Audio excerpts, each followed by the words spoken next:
name's Owen, and I'm the Dungeon Master of our Return of the Giants 5th edition homebrew campaign. Hi, I'm Ali. I'm playing Lyra, the Eladrin Spore Druid, and she is just a little bit obsessed with mushrooms. Hi, my name's Simon. I'm playing the character of Ember. I'm a wildfire druid who's on a quest to be the very best there ever was. Hi, I'm Dave, and I play Harry Harrington, the Harrengon, the roguish merchant with the heart of gold. My name is Christian. I'm playing Bartholomew, the romantic dancing Owlin, Paladin of devotion. Hi, my name is Matt, and I'll be playing Niles Silverwind, the Owlin, Way of the Sympathy Monk. Hey guys, I'm Jared. I play the character of Threign, the boisterous frost giant, the Goliath, path of the giant Barbarian. Hello there, lovely listener. This is just a warning to let you know that this episode of Return of the Giants may contain adult language or adult themes. Hello! Welcome back, everybody, to the Lost Archives. It is wonderful to see all of your gorgeous faces once again. We are here playing the premiere homebrew 5th edition 2024 rules campaign Return of the Giants. We are here and raring to go. We have one apology for tonight. Dave is choosing international travel over these commitments, and it will be reflected in his KPIs when it comes to his next level up. We will make sure we discuss this next time he wants to level up. He is having a lovely holiday over in Vietnam. Go fuck yourself, Dave. We're very jealous. I wish I was there too. Vietnam's lovely. I'm very, very sad we're not getting a holiday in Vietnam. Nice. But he is having a wonderful time. We won't be seeing Dave this week or next week, but he will be back just before Christmas. Wait, will he be back just before Christmas? Yes. Yep. He will be back. He will be back for the last session before Christmas. The 18th of December is going to be our last Wednesday session before the Christmas break. The next Wednesday after the 18th is obviously the 25th. I don't think we'll be doing a stream on Christmas Eve or Christmas Day. Hey, I think we should we'll give that a miss. Yeah. Families might have some Family time. Family might, yeah. We should have some family time. But yeah, so Dave can't make it tonight, unfortunately. But that's okay. We've got everybody else here tonight. We're going to be jumping in very, very shortly. In terms of fun announcements from behind the scenes and outside of D&D stuff, the D&D Lego build that I will be doing very shortly. I have the camera. I've played around with the time-lapse feature. It's fucking amazing. So I'm going to do both. I am going to record an ASMR slow build of it in real time, and at the same time I'm going to have the mirrorless camera up on the side doing a time lapse. I've got the whole space figured out, ready to go. It's going to be awesome. I'm going to do both versions, so you'll have the full time lapse of the build and also then the very slow, methodical piece by piece build with me gently talking as I put together nice clicky clack pieces of Lego. Should be lots of fun. I couldn't decide whether to do one or the other, so I'm going to do both. We also, now that I've got that camera, will be recording some really fun, exciting new content in the new year. One of the things you're going to start seeing is what I like to call like character builds, where essentially what I'm going to do is roll some dice for a random species, a random class, a random subclass, and some random physical traits of the character as well. I'm going to draw the character and we're going to build it together with the new rule sets, talk it through and come up with a few concepts for it. I think this will be really, really fun. Shorter videos, nice and quick, like 5-10 minutes, and I know that we're going to come back and it's going to be 30-minute videos and someone's going to call me out on this in the future. I've already preempted you. Call me out all you like. But you're going to start drawing get all like the mathematics done and then get lost in a backstory. 120%. So I thought it could be really, really fun to do those. I was thinking like, what would I like to watch? I'd love to watch that. Like, it's really cool for me as a DM to see other people's character concepts. For those of you who are just getting up and running with D&D, you've not done it before, I think it should be a really fun way to help give you ideas or inspirations for character builds. And for those of you who have played like a million characters, hopefully it's something new and fresh that you can help inspire you and get you ready for your next game or your next table. So I thought that could be really fun. And I'm also going to be doing some proper discussion deep dives into each of the new classes and subclasses with the new rules that have come out, the 2024 rules. We've also obviously got a few more source books coming out in the next couple of years. I think let's do little breakdowns of them, and I'm thinking it might be fun to do those with a guest every so often as well. So I'll be coming and picking away at each of the lovely people who come and play, and we'll do a class breakdown and a bit of a chat as part of that. I thought that'd be really fun. So got some new exciting stuff. Classes? Can you dibs classes? No. No, because I know you're going to dibs Paladin. No, I wanted to do the Illrigger. Oh, okay. The Illrigger's an interesting one. So for those of you who don't know what the Illrigger is a unofficial new class that's been released. It's kind of like an evil paladin rogue. plus Warlock, plus like every other class. The Illrigger draws from lots of different sources. It is batshit insane.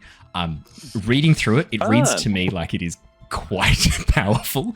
I haven't seen it played at a table yet, but my impression reading through it is this thing's pretty powerful. So we'll have to see. I get the sense that it's pretty nuts. We don't have any Illriggers with us at the moment.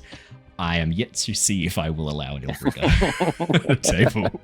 We'll have to see. But yeah, that's all the fun sort of news behind the scenes. Oh, thank you everybody who's been watching the Subnautica episodes. I've been having a load of fun playing through Subnautica again.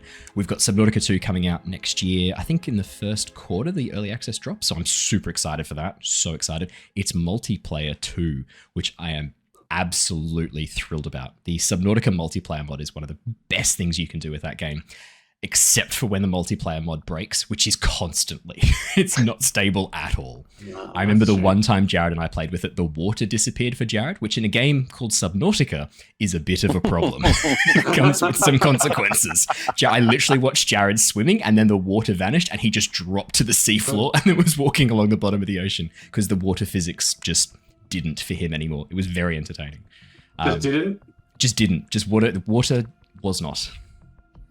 So I've been really enjoying playing through Subnautica again with some fun mods. So for those of you who haven't checked that out, I do recommend it. There's some really, really cool mods there. Something a bit new and a bit different. And it's been really fun jumping back into the... I was going to say getting my feet wet in Subnautica again, but that felt a bit too on the nose. It's been really fun jumping back into Subnautica. I've almost finished recording all of the episodes, which means it'll be Below Zero next. I know Below Zero is not as good, but I still have fun. You can still have fun. Make your own fun.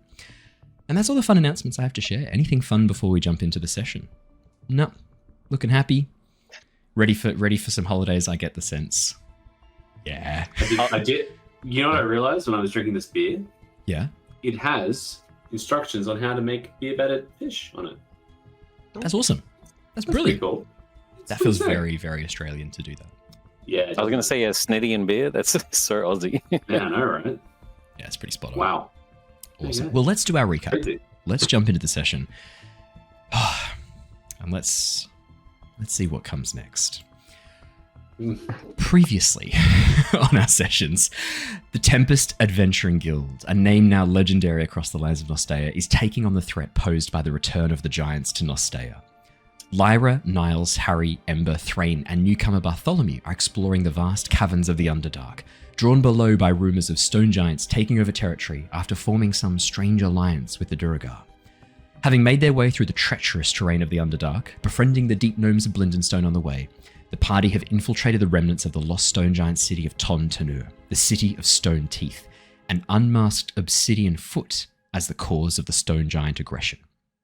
Having initially infiltrated the dwarven-controlled part of the city under the guise of a slaver with some fresh meat, the group soon discovered that Obsidian Foot exerted a form of magical control over the giants. Soon after, though, they were captured and brought to the command tower, and on the way, they were surprised to find an Owlin arriving at the same time, who Niles recognized as his cousin, Nyx. The team soon learned that Obsidian Foot had been working with the Silverwind family through Nyx, creating armor for them from the remnants of the giant-made alloy. The control Obsidian Foot exerted over the stone giants originated from a heartstone that had been reactivated through a deal with a devil, the sacrifice of souls to this devil as part of the bargain. Realizing this could be used to turn the rest of the Duergar against Obsidian Foot, the team tried to trick him into summoning the devil into the room. However, their attempts unfortunately ended up angering the Duergar, and combat ensued. With Nyx joining the fight on the side of the party, Obsidian Foot realized the danger he was now in, and pulled the soul coin from his pocket, summoning the devil and promising it anything he wanted in exchange for getting Obsidian Foot away from danger. With their master suddenly vanishing in a pillar of flame, Bart quoted the deal between the devil and Obsidian Foot to the remaining Duergar, creating a moment of confusion the party used to reveal what they knew. Showing the ritual circle the devil had created to take the souls of any Duergar Obsidian Foot decided to sacrifice, a temporary truce was agreed upon between the Deep Dwarves and the party. Suddenly, though, a messenger arrived from outside the tower, reporting a group of stone giants suddenly attacking the Dwarven encampment. The party all gathered together in Obsidian Foot's study, hoping to come up with a plan, but while they were discussing their options, the room began to shake. Rushing to the door, the party looked down as the room was carried away toward the center of the city by an enormous stone hand. Bart took this opportunity to reclaim his amputated wings and turned towards the ritual circle, intending to consider a deal with the devil. Right on cue, the devil arrived, revealing that he had previously met with the party under the guise of the tiefling Vice back in the village of Laspire. After some back and forth, where some of the party came very close to agreeing to give the devil the hammer in exchange for helping the gnomes and reattaching Bart's wings, the party decided against calling upon the infernal help. The room soon crashed down into a familiar location, the center of the stone giant city. However, the once beautiful stonework had been ravaged by time. Standing before them was the desiccated corpse of Elder Hunmar, and riding on his shoulders was Obsidian Foot, animating the corpse with infernal magic, flanked by a number of giant warriors still under the influence of his magic. The party leapt into battle, some powerful spell casting and smiting, quickly destroying the corpse of Elder Hunmar and starting to awaken the giants from the Duergar's influence. While Ember focused on maintaining his wall of fire and trying to win the giants over to their side, Bart, Lyra, and Niles unleashed their most brutal attacks on Obsidian Foot, his form rapidly becoming more and more demonic in appearance. Taking advantage of the chaos, Harry rushed over to the interface linked to the power supply and placed his heartstone against it, allowing Figment to take control. The party watched on as the metal coating Harry's hand slowly crept up to cover his entire arm, before an explosion of light and power was unleashed in the center of the dais. Bart used this momentary distraction and powerful radiant energy to destroy Obsidian Foot's form, the burning flesh giving way to a wretched and broken soul that the Devil Vice immediately collected. Offering Bart a soul coin and promising that he would be seeing the party very soon, Vice departed. With Obsidian Foot defeated, the spell holding the giants finally broke, freeing them from the control of the corrupted Heartstone. Speaking with 3 of the giants, Elakir, Magadan, and Oric, the group learned a little more about the history of the giants and their absence from the world, having been banished to the Astral Sea in the distant past following the death of their god Anam. The group quickly realized, though, that the fight was not over, the Duergar encampment still housing the slaves taken by the Deep Dwarves. Accompanied by the stone giant Elakir, the group sped over to the Duergar district, finding the area severely damaged after the giants' attack. To the group's surprise, upon their arrival, a contingent of Svirfniblin rushed out from the central tower, led by their friend, Gook. After a quick catch-up, the team carried on through the city in search of Threign, finally locating him in a small town circle surrounded by the bodies of fallen Duergar. With the last Deep Dwarf warriors and slaves now down in the lower forge halls, the party commit to heading deeper. The place where Bartholomew lost his wings. And that is where we left off last session. We're going to jump straight back in. As you stand in this very large open town square between a number of the large towering spires of stone rising from the floor all around you, the bodies of fallen Duergar scattered across the stonework, the mosaic tiling. Lyra and Ember, I believe you had both healed Threign a little bit. You can see Threign's looking much better, having been healed with your magics. He still looks like he's pretty tired. You can see that he's kind of panting a little bit as he leans on his large axe. And the giant Elakir turns and begins moving through the rest of the city, along with a number of other giants who are under orders from kind of you guys, kind of themselves, to basically gather together any of the Duergar they find in the city, and for the moment, keep them alive. As you stand in the center of this town square, you can see Threign looks about and nods to you. Goes, right, well, when I was following some of the gnomes, they said that entrance that they had fled from was down towards this area here, as he points down the eastern corridor that leads almost like I'd say like a 20-degree slope, quite a steep slope down the edges of the stonework. The giants of stone require no steps, given that they can glide effortlessly across stone. You get the sense this city was designed with stone walking in mind. And as you stare down into the darkness, you can see the faint light of crystals emanating this very soft, almost greenish blue light from deeper down the tunnel ahead. And that is where we left off last time. As you stand there, look down into the darkness below. No flickering torchlight from this direction, but a very faint orange haze far in the distance. Tunnel stretching before you. Are any of the gnomes still with us? The group or any of the others? I believe you told them to wait back at the tower. Alright. There goes that idea. Well, I guess only way is down. I'm So we're just looking for the rest of the gnomes, right? And any straggler Durgar? Yeah, we do have a moment of reconcile as we make our way. It's a bit of a trip down to the mine areas. They kept the heat right near the base of the volcanoes. I'm not sure if this is a good time or not, but while we have a moment to walk and make our way down there, now that we know that it's safe, is there anything that, Ember, you could do with that message? See if we can maybe open it without getting hurt? That's right. As you summoned Kong Chi back to you, a small envelope tied around his neck by a ribbon, arriving from the Feywilds. Yes. I must have missed this part when I was away. A note that was left on Kong Chi, was it? No, that was last session. As Was it? It's okay. That was when my internet was I think your internet playing was up, being I a bit think. shitty. Yeah, So, it's Bartholomew went to summon Kong Chi back. Now that Bartholomew's abilities have changed a little bit with the new rule set, but with the resonance with the Heartstone, Kong Chi is now a resident of the Feywild. And when Bartholomew summoned Kong Chi, I had a quick dice roll to see what would happen, and sure enough, an envelope tied by a beautiful ribbon was wrapped around Kong Chi's neck. We've discovered that it has illusion magic on it. So that could just simply be hiding what the words are really saying or something like that. But it could also be that while we're flicking open, we're really worried is going to be something that it's not actually appears to be. Like it's not actually a scroll, and it's actually some sort of like portent device, and it's going to suck us to the fairy realm. And, all those stories are like Feywild bullcrap. and for context, Dewey, who's with us, was terrified. really scared. Well, I mean, It did in that seem case, to be, yes. yeah. I would be using my lovely dispel magic to try and dispel whatever kind of thing is sitting on top of it. So, Okay. What level are Yeah, you casting Dispel Magic at, Ember? sorry, what was that? What level will you cast your Dispel Magic at? I'd probably just going by my level slots. 3rd level. Is it a spell that can be ritual cast? Like, could you do it while we were walking to save, Nah, I don't think I can. No. or is that detect magic? Yeah, I've got detect magic is my thing, but spell is just a standard casting spell. So Okay. I've got a few slots left in 3rd level, so that's fine. Perfect. So I cast that on the envelope, see if it does anything.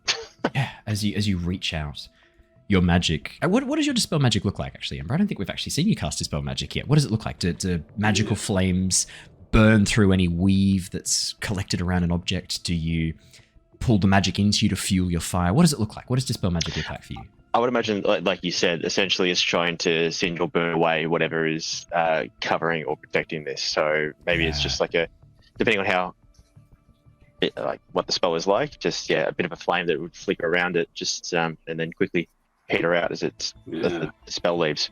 More of like a purification or something. Yeah. Like that. Yeah. Cleanse it with fire. Yeah. Sick. That's awesome. Alrighty.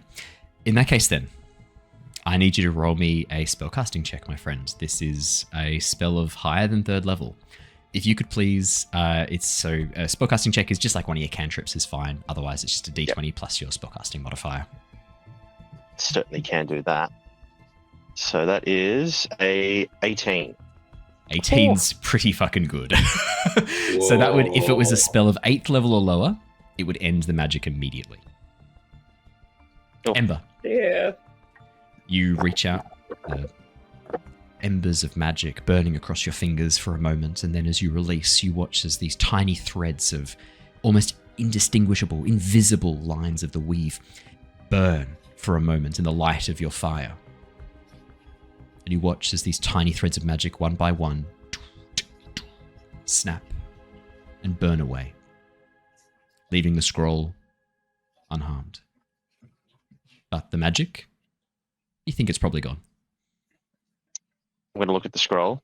I love doing an ominous if. Does the scroll visually change at all? Because you said that the School of Magic was illusion, right? Scroll So does nothing not visibly changes about the change. scroll. No visible changes to the scroll. One thing Bart's definitely looking at in the Warrior of Sealy, Unsealy, the sigil is still the Sealy Court. No change to the sigil. It's still the Sealy Court. Just as a safe, Harry, do you want to just look at it one more time? Oh yeah, I could use my wand if you wanted. Yes, please, not just look at it. Yeah, make sure it's got some charges left. So it looks even. I don't know if he's actually got any charges. I spy what Dewey's reaction is to us dispelling the magic. Like if he sort of seems relieved. Does he seem more kind of comfortable? Yeah. Can I get an insight check, please, Lyra? I'm going to do it too, because that's something that Niles would definitely do. Good call. Let's have a quick look. Oh no. Oh no, that's a 9. 9! Ooh. I do not think that is happening. 9! Oh no, mine is also a 6. Harry not 15 it says. 15? 15. Yeah, no, that's great. I don't think Harry hasn't added his has he not added the new thing to his I don't think he's added it to his inventory yet. He's just not been doing charges, he's just been using it. No, he hasn't even got the item in his inventory at the moment. I think he's got it in his character sheet that's with him, because when he copied it across, he didn't copy it into the campaign properly, and we were going to try and yeah. Well, he's also changed the 2024 rules. He might not have carried all of his items across. Which is, I think, what's happened. I'm going to rule then in the chaotic magic of the Underdark, which we know can sometimes empower or depower spells. I'm going to say that the wand has at least one charge left. As Harry activates it and places it upon the parchment. You watch as Harry's eyes flash for a moment, the gemstone in his hand flashing as well. Harry looks around and goes, "Oh, I'm not detecting any magic on it anymore.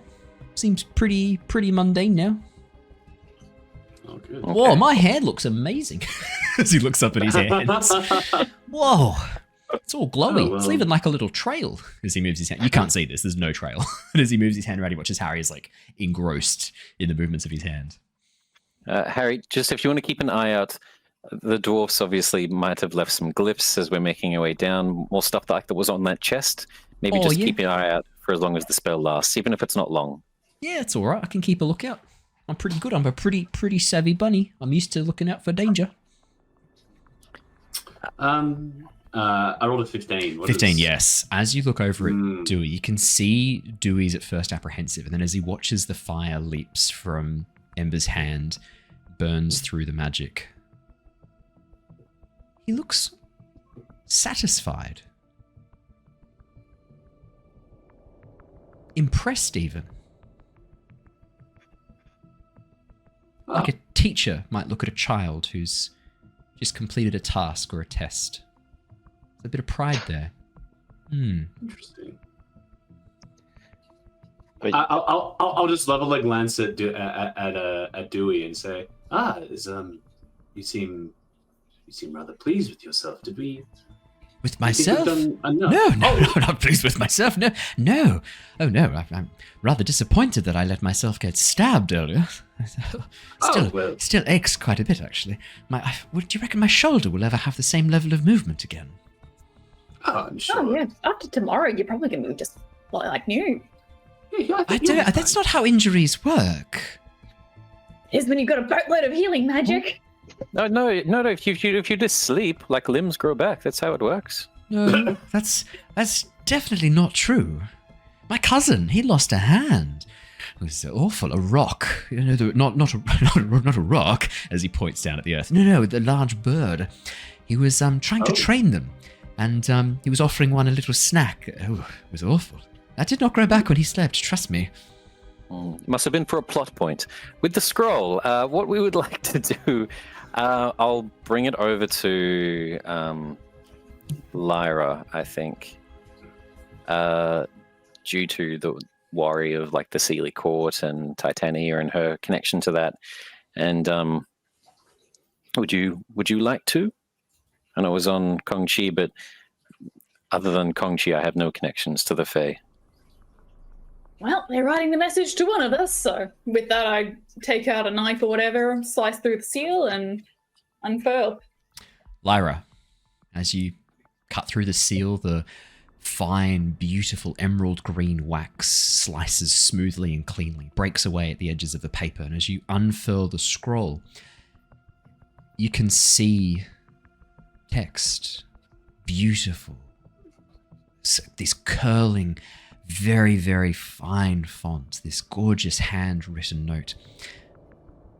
Dear Lyra. Oh. It is Dear for Lyra. Lyra. We know what you took. We know why you took it. But it was not yours to take. Return to us that which you have stolen, and there will be no more unpleasantness between us. And then in the middle of the page, there's this large gap that fades and fuzzes for a moment as the very last vestiges of the illusionary magic burn away. For a moment it looks like more text, but as the illusion magic finally burns off, you see no text, but an intricate swirling pattern of arcane sigils in a perfect circle in the very center of the scroll. And at the bottom, a gentle hand has written, Queen Titania of the Sealy Court. So, make sure that everyone's given a chance to read this. Oh, so you say it out loud. Yeah, like I hand the physical thing around so that, To Dewey as well, whatever. And she's or like, just to the team? yeah, no, to Dewey, just, probably the team first, but, while he's traveling with us. Lyra, what is this referring to? Did you take something while you were there in the See, thing? that's the trouble. I have no memory of taking anything because I didn't have a body to take anything with. I mean... Do they mean the body? No, I didn't have a body while I was over. I was literally just kind of a floating soul. I mean... Oh, well, that's the thing. The Tempest Guild actually crafted a fresh body for Lyra, and we they put the soul in. It was... Yeah. I'm sorry, what? Dragon. What? Dewey says, you say, we crafted a fresh body for her. What? Yeah, so your point about your friend with the lost hand, I mean, easily negated on the surface. There's a flesh sculptor not far away. You've got to find the bodybuilder. Yeah, the flesh sculptor. Flesh sculptor? I've never heard of such a thing. Sounds ghastly. Takes payment in dragon. Takes payment in dragon what? Body parts. Or other body parts. That cannot Body be parts in general. sanitary. I haven't met him myself, but Lyra, you seem to think he was an interesting fellow, right? I mean, definitely strange, I'm not going to lie, but... Do you know why he wants the dragon body parts? Just a side note. Scientific curiosity and building materials, I think.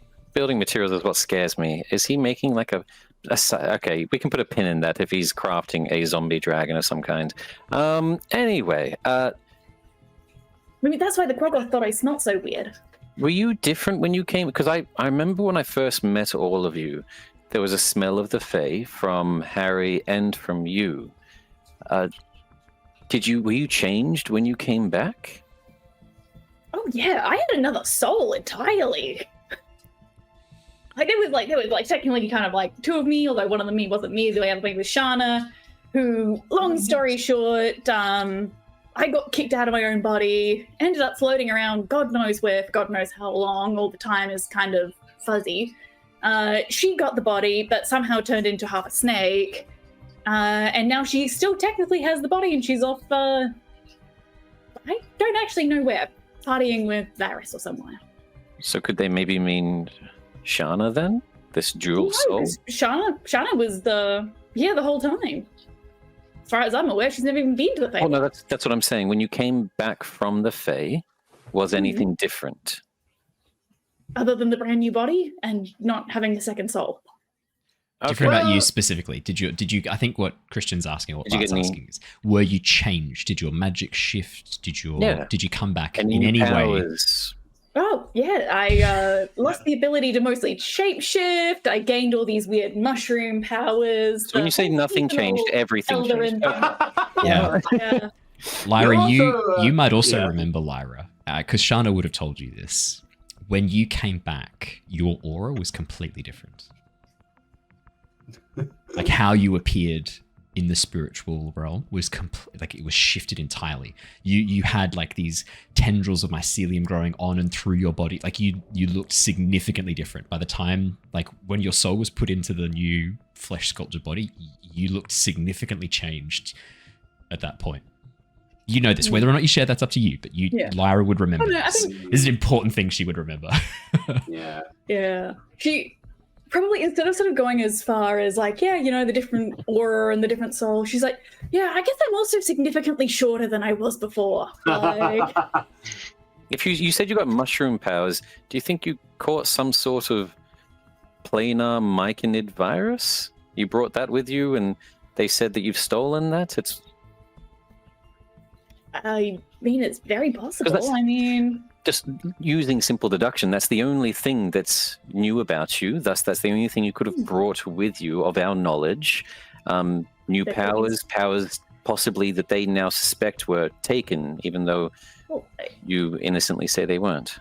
It would have to be powers bound to the soul, not the body, because if there was a body-based power, then the myconid spores could just as easily come from contaminated body parts. Well, but do you remember much from your time in the Feywild, Lyra? Yes, but also no. Time works very differently. So even though it was like only 2 weeks, maybe, I don't actually know how long I was gone for. Just under a month. I think it was like 3-4 weeks. But over there, it was more like 6 months for me. I have a question. Yeah. This is really testing Niles' like fan knowledge of the Tempest Guild. And knowledge of the Tempest Guild. Yeah. I would like to know. I would like to just run it by you and see if Niles would know if he'd heard through the grapevine, maybe from Yervith, that Yervith had actually interacted with Lyra during her time in the Feywild. That's a good question. Would Yervith share that, and who would he share it with? Exactly. I don't know if he would. I don't think he would. I was going to say Yervith was pretty. He tended to play like cards close to his chest. They like people he trusted. He would open up to, like very solid definitely. friend. But it took a while to find people that he trusted, given his experiences. Yeah, he might not have shared that. He would only have shared it like in terms of like sharing that knowledge with the immediate party. I don't know if he would have been too. Do you want to make me a quick history check? I'll see if there's anything else around this that you have picked up. That's because there are rumors that the Tempest Guild, this group of unknown adventurers who'd formed like this tiny team, took on and defeated Tiamat. Like it was a pretty big deal. Like there are rumors flying around everywhere. Niles, you heard that Lyra like reshaped herself. She, like the soul of Lyra, possessed a dragon and pulled her new body free from its scales, and like you've heard crazy stuff. Crazy shit. Metal as fuck. It was very crazy. That she's patient zero to some bizarre infection, turning people into underwent mush. such a transformation with the dragon, and very impressive. Well, I mean, I didn't really do any of the work. I just kind of woke up. I definitely wouldn't push away the concept that it is soul-bound, Lyra. I think that's worth you internally meditating on and investigating. I know that my powers work exactly the same, and it seems like maybe even Harry's, the contract is something soul-bound between him and Figment, the same as it was for... I'm pretty sure I'm locked into this now forever with Figment. As Harry sort of like mine smiles. Came from love, and that's not something my muscles can hold. I feel like that's my soul. So maybe it's worth internally speaking to Swampy, the same as Harry does with Figment. I'm not sure if Swampy can talk. I did have an idea though. Does Lyra, anyone have some paper and you've pen? heard Swampy talk once or twice. Have I? Yeah, you have in Yeah. moments of Changed. crisis. Since the interaction with the Myconids, your symbiotic entity is different. He is changed. He looks a lot less this formless sort of masculine form. Actually looked a bit more like you the last time you summoned Swampy. Almost like a jewel. Maybe we should be calling Swampy her. It, then, Ooh. they. I don't have a pen creation of yes, a swampin. A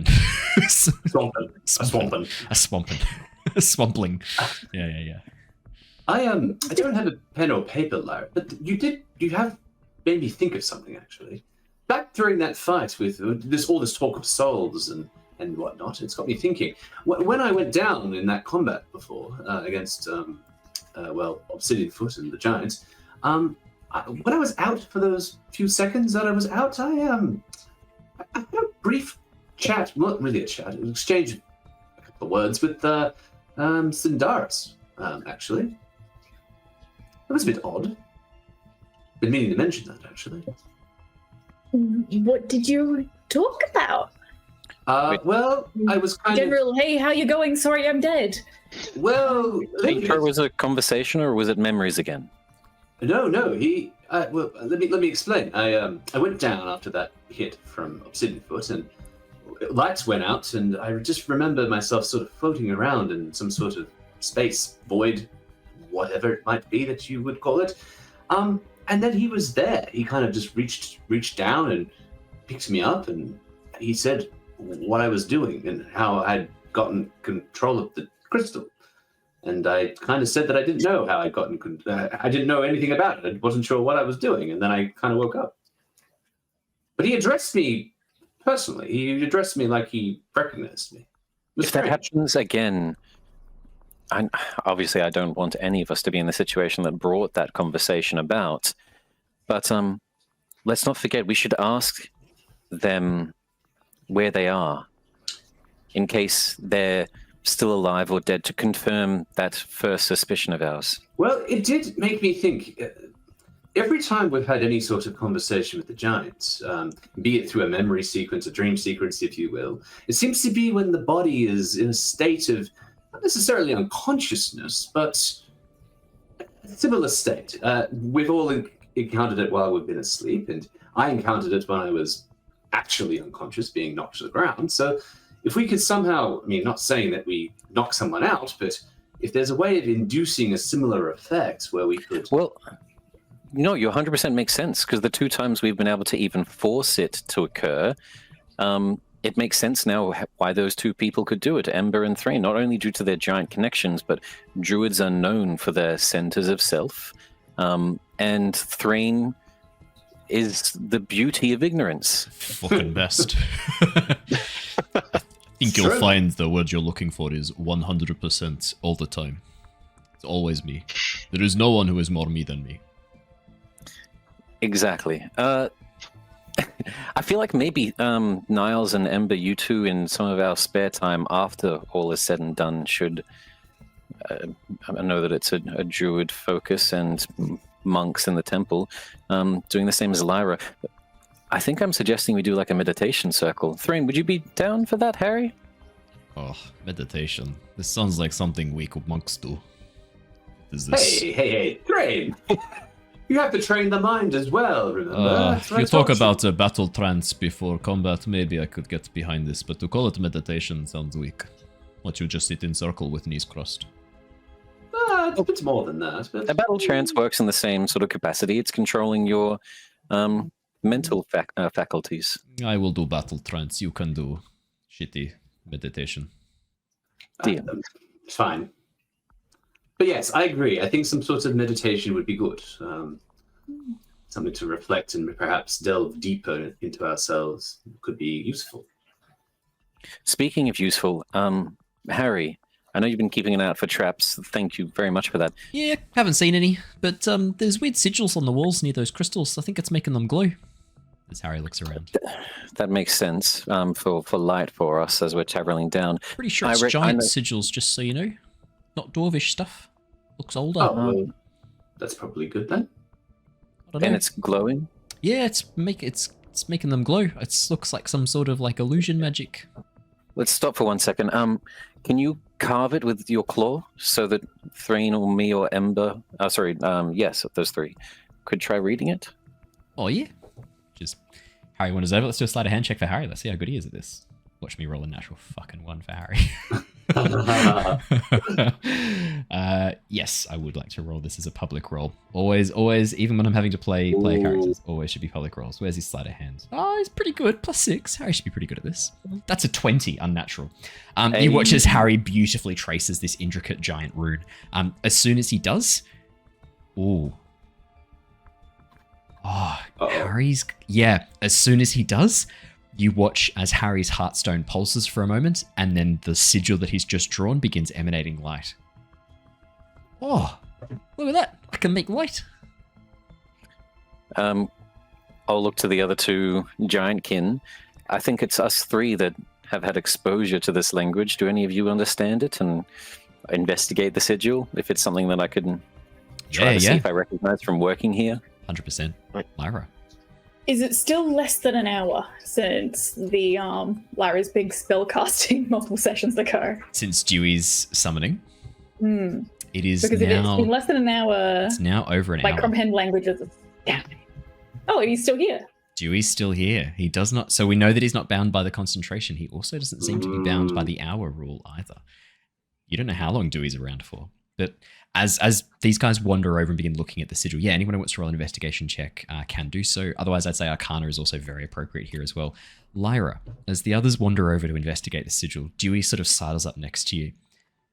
Lyra, don't mean to interrupt, but that note there, I wonder what it said before the illusion magic was dispelled. Did you catch a glimpse of any of the text, or was it all gone by the time you opened it? Gone by the time I opened it. Unless it was placeholder text, but if it's hidden by an illusion, it surely can't be anything of use. Well, not necessarily. This strange, some sort of arcane sigil underneath. Wait, what? Well, this circular thing that you've got right in front of the page. Those are arcane runes. Lyra, you use magic. I know it's strange mushroom magic, but surely if you understand a bit of arcane language, come now. Glance over at my neg one. Glance. All of your magic you stole from the Feywilds, Lyra. No, you don't know. Lyra, from a learned folk, he's saying that I think he's saying it's a spell scroll, not just a letter. Oh. Hey, you wouldn't know what it is that I've stolen, would you? What? To imply that knowledge would mean that I must have sought you out, or that I was sent here specifically for you. And as we've discussed, the statistical chances of that are so unlikely. Look at Bart. Like, I'm like twitching as I go towards the giant sigil. Surely, Lyra, you would know better than anyone what you have or have not stolen. I mean, you tell us that you don't know what it is. You sure? You don't think there's anything you took with you? Took from the Feywilds? I didn't have a body to take anything with. I mean, unless they took my memory in response to something that I've stolen. In which case... It's pretty normal to have all the days sort of blend together. And, was there any region you particularly frequented? Depending on where you were in the Feywilds, you might not have even experienced the moving of day or night. There are some places, the Fields of Endless Summer, the Twilight Woods, the Winter's Grip. There's all places in the Feywilds where the seasons never change, the sun never moves across the sky. Mostly I just remember spending a bunch of time with the Myconids. I mean, I didn't even think I crossed paths with Queen Titania. Did I? Lyra, you make me a history check. See what you can tear out of your slightly fragmented mind. Can I also insight check? Because this line of questioning from Dewey is kind of interesting to me. I'm gonna insight check this as well. For sure. I don't need a check. I'll never trust him. Yeah. Ember. I was just saying, someone that doesn't know as much D&D lore as the other people here. Is this Queen someone that everyone actually does know of, No. or is this just a character? This isn't. So Queen Titania is kind of like a popular culture.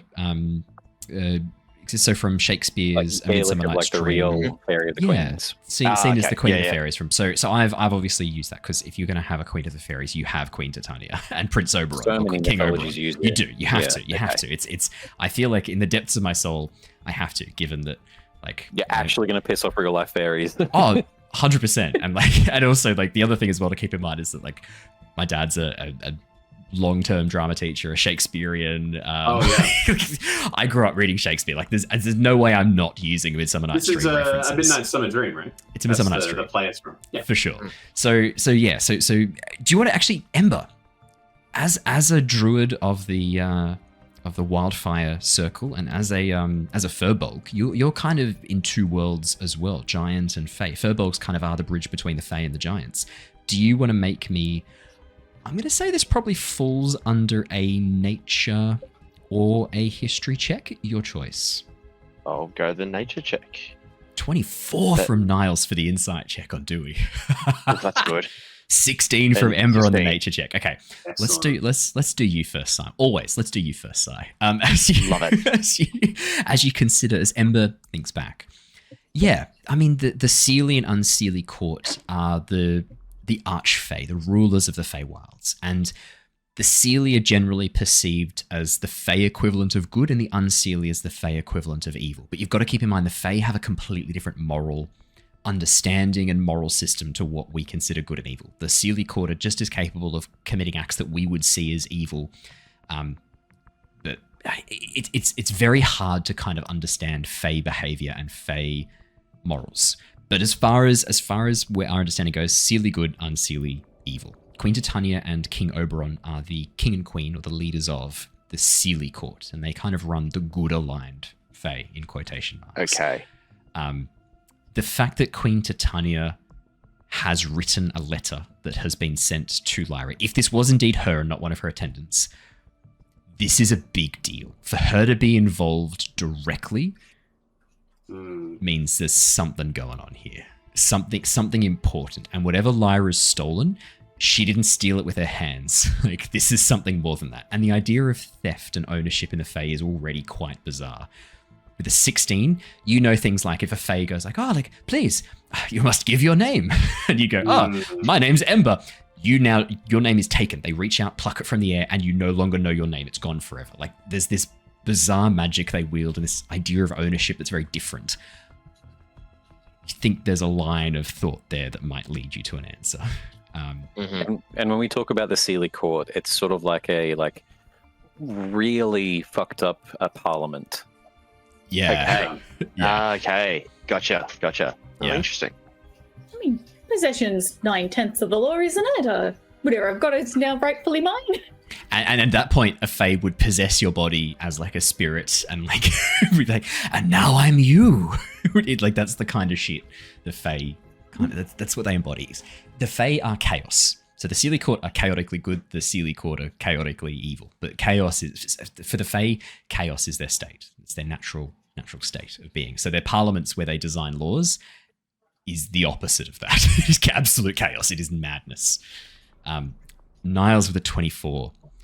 Man, you've not rolled very well on Dewey's insight checks for a long time. And finally in this moment, with Dewey so focused on Lyra and not focused on how he appears or how he looks. He sees Lyra's not looking at him. Lyra's focused inwards. And for a moment, Dewey lets the mask slip. Niles. Dewey knows exactly what he's asking. He is leading Lyra down a series of questions. He knows what she took. He's known all along. This is someone who is immensely confident, immensely self-satisfied with themselves in this moment. Lyra is like going down this pathway. Like, just for a moment, you catch this glimpse of, this deeper. But is he doing this with like ill intention, or is it more just like, come on, get to the conclusion of like? There is a delight in watching Lyra figure this out. Right. As before, when you noticed before, he was really excited to see Ember, proud of Ember's magic. Very parent-child or teacher-student. Like it's hard to gauge evil or good intent. I'm gonna steal from chat tangents. It's Fey intent. Is what's going on here.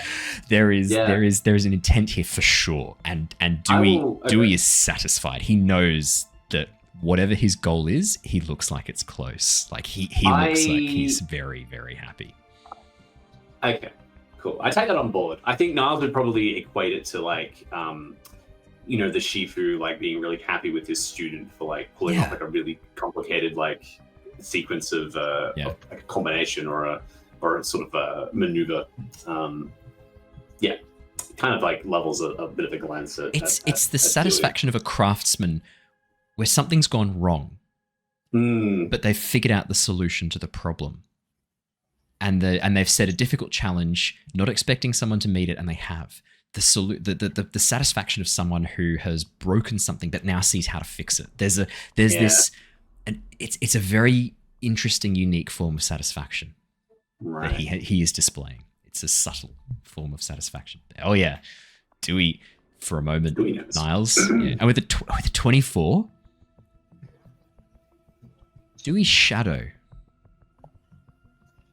It's not pointing away from the light. It's pointing towards it for sure. Just for a moment, you catch this, and then you blink and it's gone. Oh fuck. That's not good. Cool. It's the smell of summer flowers and cinnamon wafts over you. It's the hint of a phantom breeze rising from the forge levels tussles Dewey's hair. Cool. Alright. Now please, Lyra, come now, what must you have taken? It must be something rather serious.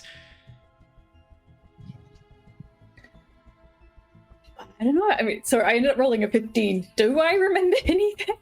Oh yeah, Lyra, as you focus, your time in the Feywilds is a bit of a blur. Time sort of shifts and changes, but you do remember speaking with a couple of Archfey. In fact, it was a member of the Sealy Court. You're struggling to remember. A couple of Archfey. Yeah. You remember? Sorry, I shouldn't say Archfey. You do remember a couple of Fey from the Sealy Court. And it was a member of the Sealy Court who first started to teach you some of the Myconid magic. It wasn't the Myconids. And you spent a lot of time in the Twilight Woods, an area renowned for confusing the mind and warping the senses, warping the memory. That's where you were told the best place to practice your new Myconid-based magic, your new mushroom, mycelium magic would be heralded. But you remember there was a member of the Sealy Court. Their face is now a blur to you, but they seemed powerful, tall, and you remember this sense of warmth radiating from them wherever they went. Not the warmth of a hot summer, the damp warmth of a swamp, the damp warmth of the earth after rain. The warmth of decay.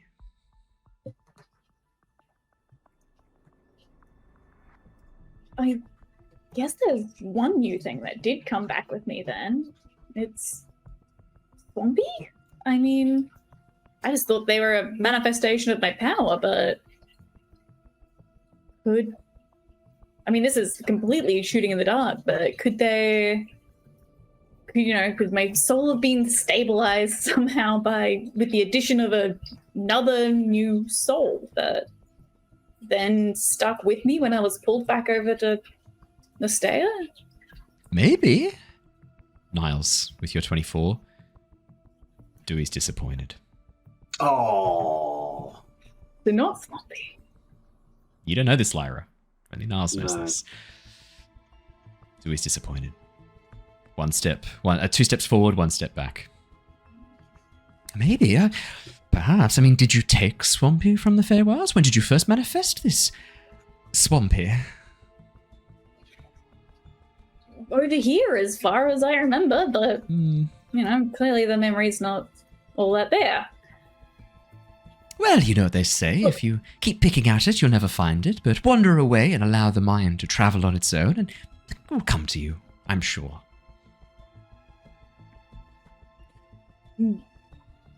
Whether it comes in time or not is another question entirely. They cared enough to send me a letter. Oh, well, I'm sure a letter from the Sealy Court is nothing to worry about. It's not like it's a summons or a threat. Oh, it is a bit of a threat, isn't it, actually? It does say that you need to return it rather quickly. And how would you even go about doing such a thing? I was just going to ask the same thing. Dewey, it has been more than an hour. So either you must know of a way to get yourself home, or you've just got yourself some new traveling companions. What are you talking about, an hour? What does time have to do with anything?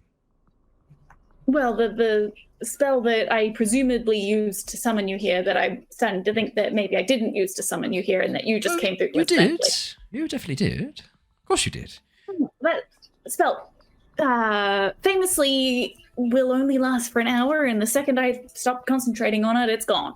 And your magic famously works every time you do it exactly as you intend? Or the opposite of that? Does it, though? Humanoids are very precise. Are they, though? He looks around at all of you. Yeah. Is that true? Really, if we think about that and hold that statement in our minds for a moment. Lyra, how often does your magic work exactly as you intend, or does it often go a bit skewy? Well, I mean, it depends on my understanding of the magic, but also if I hit it or not. If you hit what? Not me, surely. Well, I mean, anything. I mean, a lot of my magic is just based on accuracy. My ability to whack things with this club, and then the transitive properties of magic. You've realised one of the main benefits of magic is you don't have to be up close. You don't have to be involved in all of the stabby bits or the pokey bits. You can step back. You're telling me your magic is all bound up close. You have to be in there with the combat. But funny enough, a lot of it is. I tend not to use it a lot, though, for the probably actually the same reasons. Very wise. You don't want to get stabbed. Trust me on that one. Your shoulder. As he moves his arm around again. I love playing Dewey. It's up there as one of my favourite characters to play. Just me being a shit for however long he's speaking. Other than today, have you ever been stabbed before? Once or twice. In my line of work, it's an occupational hazard. Try and avoid it as best as I can. What is your line of work? You never really mentioned that. My line of work? Well, I'm a traveller. I collect stories and tales as I travel across, and sometimes deliver stories and tales to those who need to hear them. A messenger. I wouldn't say a messenger. It's not often I get given a specific message to deliver. More often it's a general message, a chance to learn and grow, or to reconsider things through stories and marvelous illusions. Sounds like guys, definitely not a spy. Spy? Please. No, I said definitely not a spy. Oh, perfect. Well then, correct. Look, I don't want to use the term minstrel. I'm not really a minstrel, but I like to spread stories and tales and gather them where I travel. Are all your stories true, or are they just things that you like to make up along the way? What is truth? Perception, okay. Perspective. These are all important aspects to a story. Everyone has a kernel of what they understand is truth in between, as they carry around with them in their hearts. Yes. And indeed, holding key facts from the story to lead to a conclusion is very important, is it not?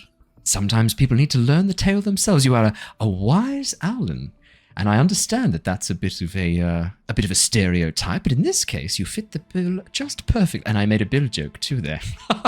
Well, it could be better. We have beaks. It's not bill. It's beak. Swing and a miss. So did you come here to collect a story to take back with you? Because someone that trades in stories, and you're saying that Lyra has something to return, is it a story that she needs to bring back, or? It does sound like an excellent story. Could you have stolen a story, Lyra? How does one steal a story or a tale? Can one steal a song or music from the air? You wouldn't download a car. I do. But they would, damn it, they would. They fucking would. They fucking would. As I said, this was not. I do not have the power to hurtle myself across plains at a whim. Please, that is something far beyond my talents. Nor the intention, thank you very much. I did not want to be down in this filthy place. There's blood leaking from that body. As he looks down towards his right, where Threign's axe is still buried in the head of one of the Duergar, and he watches Dewey goes a bit pale and turns away and goes, "Could you remove your axe, please? You hear this sickening as Threign pulls the axe out and you watch Dewey visibly. Well, in any case, I don't know if we're getting anywhere with this line of questioning. We never get anywhere when he's involved. What does the giant script say? Ember, Threign, I can't decipher it. Ember, as you look at the giant sigil, I think you got an 8 in your investigation. Yeah. Some form of Not giant. great. You can't read it as you look at the rune. Threign, I will roll a quick investigation for Threign. Are any of the stone giants that were with us still with us, or are they just... No, they've gone to go secure the city. The last sort of conversation you had with them cool. is that Okay. you were going to head down to the forge levels. They were going to secure the rest of the city. Let's roll an investigation for Threign. -1 for Threign. I don't think this is going to be very productive. No, that's a 1. Slightly That's a- better than me, but That's a 9. You watch as Threign looks and goes, well, it's making light, so clearly it's a symbol for light. But why do they need light? They don't need light, so that doesn't make any sense. Harry, does Figment know what it is? Now that you have it in your ability to make it with your crystal? Oh, yeah. What? Just Harry looks over and sort of examines the rune a little bit more closely and goes, Figment says it's a conduit for energy, that drawing it near the crystals makes the crystals glow, but it's not designed to make them glow. It's a side effect of the energy transfer. It looks like this is some sort of like network, he says, leading down to below. Like energy traveling along this pathway of runes. Oh, they mentioned previously the giants use geothermal energy, right? To power the Oh, city. yeah. Yeah, I think we mentioned that previously, didn't we? We learned that. Yeah, Figment says yes. So that means that's what this is. They don't need pipes to bring the lava up to the city. They use these sigils in the solid earth. Okay, that's fine. That shouldn't be a Figment problem. says on the other side of this stone wall there's probably going to be a lot of electrum. Well, apparently that's also used to move stuff too. Actually, I was going to, after this investigation, ask you and Figment. I know the main stairway down to the furnaces. Does that map that you have show any ulterior entrances? Not one that's not being caved in, sorry. There was a much larger pathway over towards the north, but that looks like it's all been flooded with lava. It's all like sealed over. This one was like excavated by the dwarves. I don't think this was always here. I think they've opened this one back up again. Okay. Like if you look at the stonework, you can see all these like really rough hatchet marks in it. Our warrens are much better than this. I wonder if I could take this back to my warren and like light it up with all sorts of crystal light. That'd be great. We'd save so much money on candles. And the smoke at the top of the warren. Get rid of all that smoke. Wouldn't need chimneys anymore. Very true. I've got to play the play characters how they are played by the players. That is exactly Yeah, what you Dave would would say say. It's Yep. 100%. Maybe we should continue onwards, I guess. I've assumed you guys are kind of making your way down and continuing. Yeah, we're sort of meandering now. I thought we'd stop for a moment while we were looking at the carving. Oh, we had stuff Still for on? the Yeah. for the carving, but if we're Not long, like 2 or 3 minutes. Yeah, that conversation, and guessing the check was being done at the same time as the conversation. For sure. Mhm. As you carry on, the tunnel widens and opens up, and very soon dramatically opens up into a massive cavern. This one, the walls haven't been carved out of stone or shaped out of stone. They look almost organic, like water flowing down the sides has been sealed and frozen in this black stone. Magma has bubbled up from the ground, coating the walls of this cavern, leaving behind this layer of dark black basalt-like rock, coating every surface, giving these strange flowing organic shapes as you begin moving down and around. From below, the orange glow begins to brighten in intensity, and the heat begins to rise. Smell of sulfur, this rank, dark, almost bitter smell upon the air, smell of burning, not of wood but of stone itself. And as you emerge around one of these narrow bends in the larger cavern, you look down upon a lake of lava, as wide as the dark lake, bubbling and seething as the magma under the surface boils with the intensity of the core itself. and off towards the right-hand side, a path leading there, along with some tracks that look like they connect to a train network, or at least a railway network. An enormous forge built over the lava. You can see every time these pillars of flame leap up from the surface of the magma lake, this siphon of energy pulls from them towards the forge. These enormous red rubies fixated the north, the south, the east, and the west of this massive stone tower, drawing in the light, the heat, the energy from the magma itself. Smoke billows from the top of the chimney, clouding the air and filling the roof with a dark haze that you cannot see through, almost like a storm cloud overhead. Occasionally little flashes of electricity arcing between the particles suspended in the air, the friction and the heat, creating these little flashes of light above you. And below, Bartholomew, you see a sight that you hoped, you prayed you would never see again. The furnace. All around you can see a number of figures. For a moment, you're back a week, 2 weeks, covered in soot,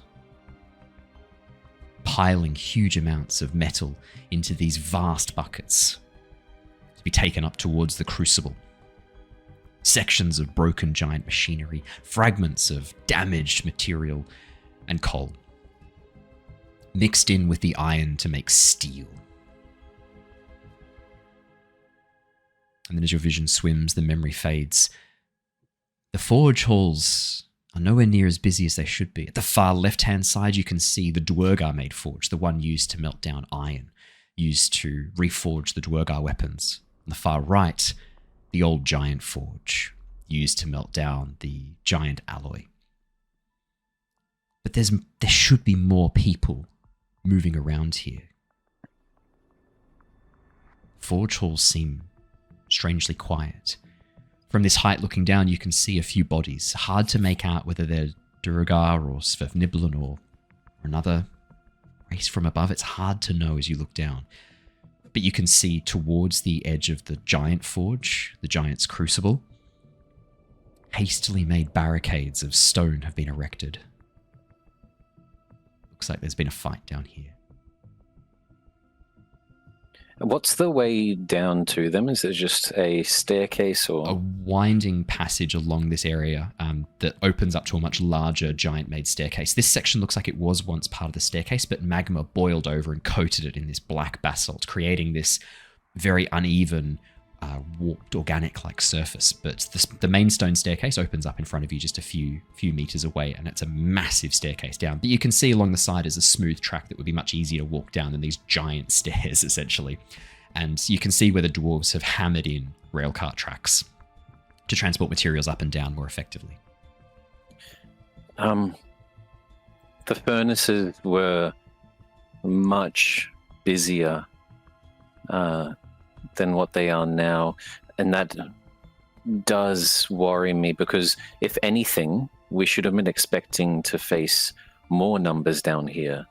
The miners as well as the Dwergar refugees, routers.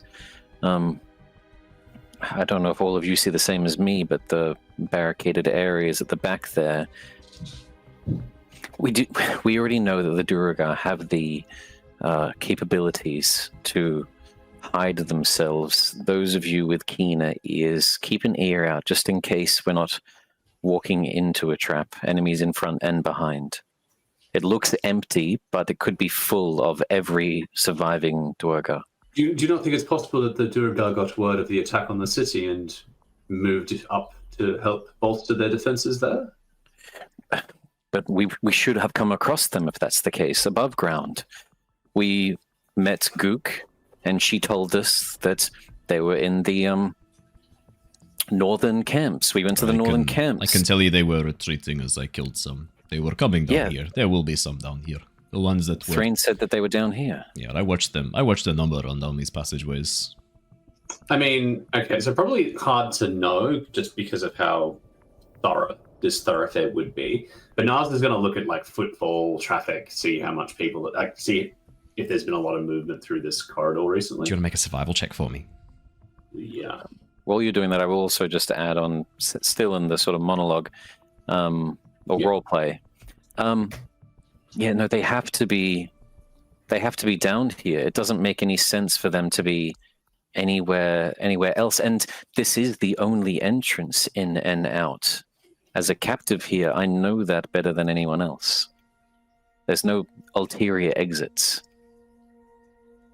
I mean, also, if they want to keep the forge hot, they can't really abandon it. Otherwise, I guess it's full of lava, so it might be easier to start up than. Well, there's two forges, forge, one at either side of this enormous platform suspended over the lava. On the far right-hand side, you've got the giant forge, this enormous, beautiful stone construct. There's almost like a stone chimney made of that same black obsidian as the sphere in the center of town, with those 4 rubies at the northeast, west and south corners. Then you've got the dwarven-made forge, much smaller, but burning with this dark smoke. That's what's pouring all this black smoke into the area above. They're burning coal and zirkwood. On the other side, looks like the giant forge is using the heat from the magma to melt down things. There's two forges, one at each end of this massive hallway. I was at 11 on the survival roll. As you look around, there's so many footprints coming and going, scuffed and marked, and the basalt as well. The ash that's fallen on the basalt is actually, because it's so superheated, kind of sticks a bit to the surface of the basalt. It's not great for leaving prints in annoyingly. They're scuffed and marked, hard to read. Oh, I have an idea. Threign, you said, had the body of the Dwerga? The body of a Dwerga, what do you mean? The one that was caved on the tip of your axe. You pulled off the Dewey? There was a Dwerga that I had buried my axe in. I have now fetched my axe. The body is back up that way. I did not bring a body with me. Was I supposed to carry bodies with me? No, that's okay. I thought that it would not be a good sign if we wandered down carrying corpses of their dead friends and comrades. You sometimes like to try to diplomatically solve things. I like to hear things, but I thought maybe I would not sabotage your attempts to talk about things. They always fall apart anyway, and I get to hit stuff. I'm no longer worried about it. I know that you will say something wrong. An instrument. You say some right things quite a lot of the time when you wanted to console me around vengeance. Vengeance is a double-edged sword. You not like 2 edges, there is no handle, it is just blade. You cut yourself as you cut your enemy. I know, and that was very enlightened of you. I have my don't moments. think yourself too downtrodden. No, I was looking to see if there was a horn of some kind. I'm going to look around, and obviously they would have had ways to alert us slaves of when break shift was on. Is there any sort of I would in particularly having leveled up and feeling a bit more since the passing of Obsidian Foot, a bit more free of soul. I finally feel a bit more comfortable doing something from childhood of playing instruments. And so I would like to see if there is a war gong nearby that they would use to smash and I'm guessing alert the troops. That or drums. I'm kind of just hoping for roleplay's sakes that it's a war drum. Not around here. You're currently on the passageway leading down to the forge halls. This would be a weird space for them to keep drums or things like that. And you know that the main signal that was used to alert is like a type of alarm. They turn a handle and it creates this howling noise that is echoed through these large, almost like megaphone. System. Yeah, exactly right. Like as they turn the crank. In terms of drums and things like that, though, yeah, some of the slaves were forced to play drums to a beat to get people moving. It was one of the jobs that was actually considered like a bit of a respite from hauling coal. It was a way that the Durga kept the slaves going, as this promise of like, if you do 7 days of hauling like stone or hauling this for a period of time, you can have the drums for half a day and you just have to beat the drums. Okay. So you know that down in the slave camps, or even down around the forge, depending on how quickly things went down here, you could easily find a pair of drums just scattered about. Depends if the slave kept them with them in this moment, or if they just abandoned it. Hard to know. I'm going to also want to look out for a war gong rather than drums. That's one of the things that I learned how to play back in the theocracy, in hopes of using it to maybe lure out the Dwerga. Okay. You mentioned the stone barricade. How far away is that? Oh, at this point, you guys are looking down from a couple 100 feet away as you're on this upper rise that leads down towards the portals. You're looking right down, and that's why there's not a lot of detail. Like, you can't really tell who the bodies belong to. The barricades that have been constructed, it's even hard from this state to tell what they're made of. It looks like stone because it kind of matches the grey of the ground underneath, but then everything's kind of covered in this grey, sooty ash falling from the smoke above. So it's hard to know what these barricades even are made of from this distance. Right. And it's in front of the giant tower, not the Duergar-controlled forge or the Drugar-controlled forge. Oh, interesting. Okay. No, that makes sense. Okay. Does it look like? Yeah. Does it look like the giant forge is active? Oh yeah. As you watch these bubbles of magma burst around the lake, for a moment, as they do so, this light emanates from them, this like heat shimmer, and then the ruby, the closest ruby to that, flashes for a moment, and you watch as this tendril of energy pulls towards the ruby, and the ruby seems to grow brighter. And then over time, the rubies begin to dim. Another lava bubble bursts, or a little pillar of flame shoots up, and they pull that heat energy once again. It looks like the rubies are actively drawing heat. Oh, okay. So it's drawing heat. There's no sound of like obvious like industrial sort of like clanging or any sort of like no. Shoveling. The forge halls are eerily quiet. Okay. And Bart, you immediately, that's what's been getting on your nerves, the silence. Yeah. This was a place where your ears rang constantly with the crash of hammers on anvils, the sound of bellows pumping. It's quiet in the forge halls. Honestly, that was my train of thought with the gong. I wanted to play peaceful, jovial music in hopes that it would remind peaceful, them. jovial music on a gong. It's like someone saying like, I play you to sleep on a bagpipes. It's like, let me give you some ASMR music on the bagpipes. It's not happening. Something more relaxing, I guess, is a better term. Like, you know, they rub around the edges. Something relaxing, like a singing bowl, trying to like a singing bowl kind of effect. Yeah. Well, you know how like the drumsticks usually have like the foam covering or the cloth covering. Yeah. In hopes of like, because if they were retreating, running away, that means that they're in the train of thought of being sad, scared, and if I can calm them down, it might get them to come out like a frightened child. That's the sort of train of thought at the moment. So I'm not too worried about it being quiet. That makes sense. They were literally running for their lives. They would obviously be now hiding somewhere. Niles is probably at this point, as we're sort of cautiously moving, I'm assuming, down this sort of passage and winding our way down to the where these forges are. He's probably keeping an eye out, I'd say, for like obvious like ambush positions for these Duergar to strike. And I'm assuming it's going to be like in an open area of the corridor of like, yeah, that's what he's looking make for. me a And perception probably investigation. Yeah, and at the same time, probably keeping an ear out for any movements. Lyra. I was going to say, if Lyra might be sort of trying to take point, just because I think I know that I've possibly got more hit points left than I'm sort of the usual front line of the party. Actually, I can probably be all right. Yeah, you guys are sort of charging on ahead here. Yeah. Time is of the essence. No loam left behind. Yeah, my Bard is definitely still subconsciously, not even subconsciously, but just not verbally saying to the party, but still worried about Flick. And wanting I want it on record, viewers. I do not prevent players taking rests. All I do is create situations where the players choose not to take rests, which is how things are in the real world. You're always going to be torn between, do I rush forwards in this time-sensitive way, or do I take a step back and prepare myself? It's always the balance. So, I like which is those something moments. It's something that's often missed in a lot of D&D campaigns, because you've always got the party being like, oh, I need a rest. Oh, I need to have a long rest. It's like the stakes are like so much more. Like, if something's imminently going to happen, like, you're not just going to be like, oh, actually, let's just take an hour off, let's just have some tea. And like, you can, and that's absolutely a choice. But, like, every choice carries consequences. Every choice carries consequences. Okay, I'm just thinking about it now. Before we walk down, not only do we need to organize, like, any of our dangerous entrances a formation, an order to be in. Ember, I've seen you do it before, where you make yourself look like someone else.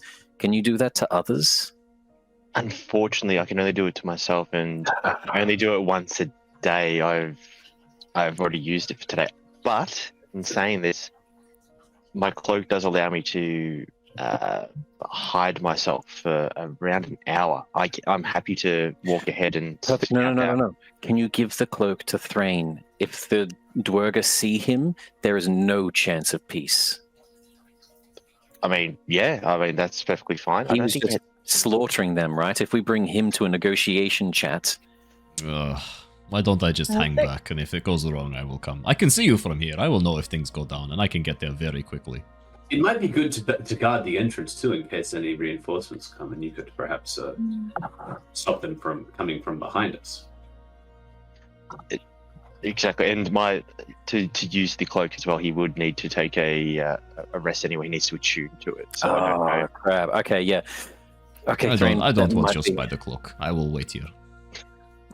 Okay. How are you faring though, Threign? Are you I cannot make myself big anymore, but I can take hits that puny owls cannot. He gives you a smile, Niles. You know he's joking. Yes. You know he's joking. No, I know. I give him a bit of... I do a bit of an eye roll. I don't think you can physically as an owl. I guess you do like a head roll. I do a head roll. Yeah, that's all I can do. Yeah. No, it's okay. No, you get in trouble, I will come. You know that. Okay. Well, I did. I did remember in the bag of holding. I do have one potion of healing left. If anyone wanted one. You keep that for if something goes wrong. Then if one of us falls, you can pour down throat. Oh, okay. I'll keep. Is it just a regular, or is it some? No, it's just a regular potion of healing. Okay, yeah, I reckon we save that for a moment of need. I'm looking really crap right now, but I'd rather save that if I'm on the verge of death. I can do a little bit of healing while we're here. I do have some left in me to spare. So before going in. Please. Blood, as you would come closer, you would notice underneath a myriad of feathers coming from, I think it was like the forehead. I am excessively bleeding. I healed myself from 3 HP, but I'm still only on 11. Oh God, I didn't. Yep, I got. Yep. Oh shit. I looked at your HP and I was like, I'm gonna give some subtle hints that a rest, if you wanted it, you obviously can take, but like it's your choice. And you guys were like, nah, to the forge halls. So I was like, okay. No, all right. I was believing in my Paladin AC to hopefully equate into hit points. Yeah. Nothing to worry about there. But yeah, that would be lovely. Anything that we can spare. 14 is double what you're 14 on right plus an extra D8. Yes. 20. Wow. Okay. That's perfect. Great. I'm on 20. I'm on 31 hit points. Owen, it won't change on the stat sheet, and I didn't roll the dice before. I don't have a mouse at the moment, so... Do you want me to add it? I can do it for you. If you could do that, that'd be great. I was just going to keep track on a notepad, and I've been rolling real dice. But luckily, we haven't had too many rolls. Ember, you did mention, as you were sort of tending to my wounds up close, yes, use the cloak, I feel like. I do also have the ability, I haven't used it yet, but I mean, I can use the Fairy Fire maybe to try and visualize people if they are hidden, but I mean, we'd have to choose a space to use it in, I suppose. That's the thing. As like looking down to the mine area, like this is a place where hundreds of people would work on the average day. Like, what would you say is the radius of the workstation below us between the two furnaces? Oh, I mean, we're talking like 300-400 feet. It's huge. This is, imagine an enormous... But the area where the barricades are the entrance to the giant furnace, the giant forge. 50 feet wide, 60 feet wide. We could slam a test one there. Would you need to choose between turning in... Because you said the invisibility was a part of the cloak's weave, correct? Mm-hmm. Yes. Okay. I feel like you being... Oh, but I see what you're saying. If you were to... I could cast this invisibility. Yeah. It would remove that invisibility. So you would need to do it. Yeah, okay. Just any advantage that we can get on them, I feel like will be very important. In case they do try to attack. Just out of this a little bit because I missed a session, obviously, we had the fight. My drift globe, when was the last time that I've used this? Because it's been a while now. Have we shed any light from that for a while? Or? No, I think the last time you used that was in Blindenstone, and you've had a rest since then. Yep. I mean, okay, so I mentioned that. Like, can we use the drift globe in some way to help assist us?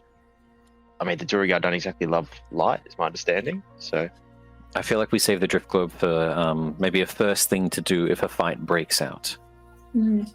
Flash it. This is a bit of a weird question, Owen, but I love weird questions.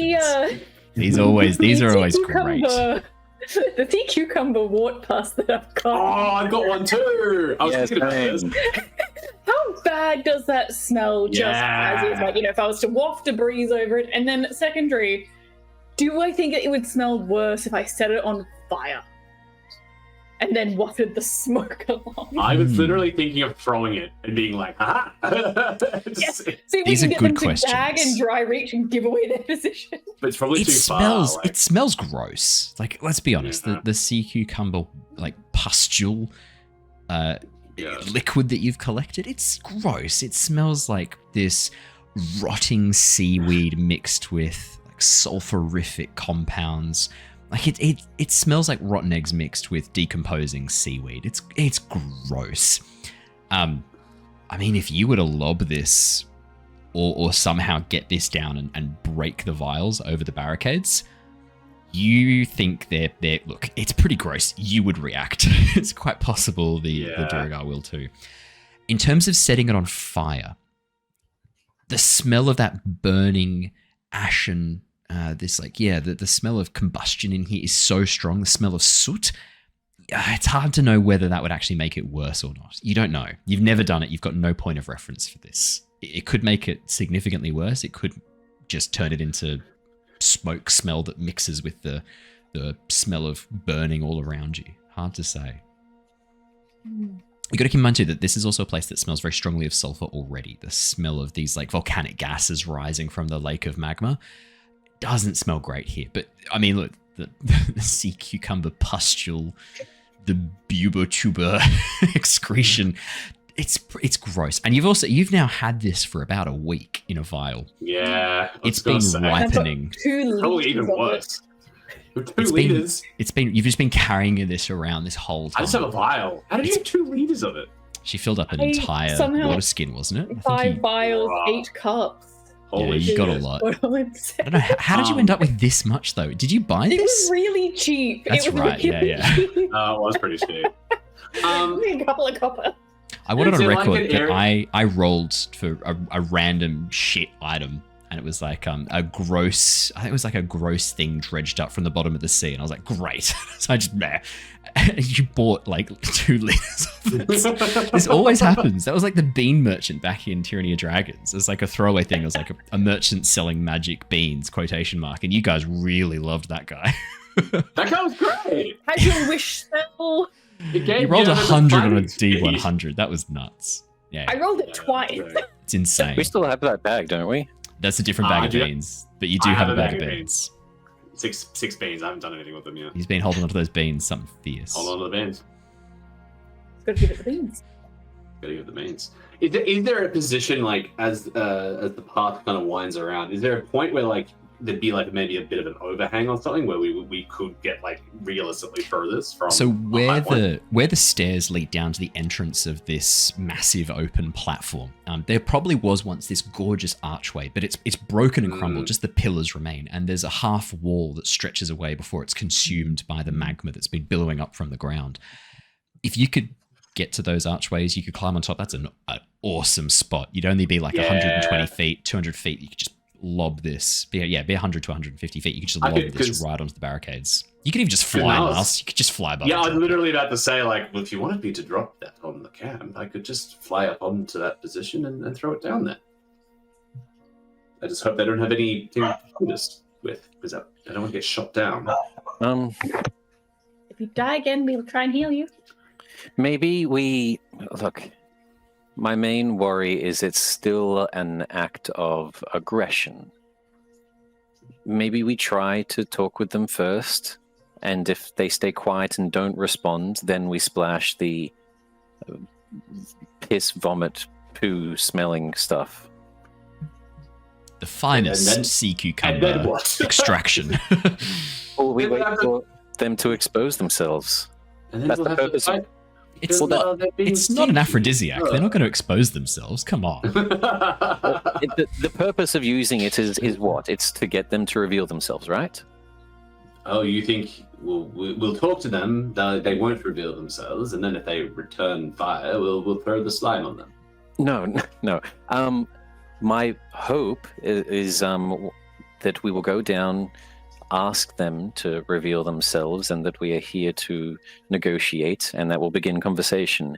In the case that they don't show themselves, then we throw the pus on them, and hopefully that will reveal them for us. Assuming we know where they are to throw it at them. If we throw it first, I don't know, these steps feel like we're just asking for a fight, when right now, not only can we probably not take one, but don't they have a crap load of hostages? That's a good point. Diplomacy would probably be the way, but I mean, we can see what happens. I'm willing to try anything. Drink the pus. You No, said not you were willing to drink try it. anything. Have a sip. No, not the. I second this. Niles. What? No. I don't want to drink the pus. Hey, Dewey, world's worst game of Would You Rather. Would you rather see blood or drink this? Oh. I would rather throw myself into the lake of lava below, thank you very much, both of which are absolutely abhorrent. I'd like to see that too. Oh. In the nicest, most polite way, Bartholomew, go fuck yourself. You're welcome. Can you even fuck yourself? You have a cloaca, do you not, as a sort of bird thing? Getting a bit personal here. Good. I'm sure you understand what it's like to have someone ruffle your feathers, Bartholomew. Oh. Do we? Hello. Another time. Okay, well... we're wanting to head down there. This could be a trap. I think this is where a lovely little bunny quietly goes ahead. I'm pretty happy to do a bit of a scout ahead. I'm pretty quiet. That would be good. All right. What do you want me to do? Just have a bit of a look, get a bit of a lay of the land, see what's what, and then come back and let you know? No. We need to support you right now. There's too much splitting up going on.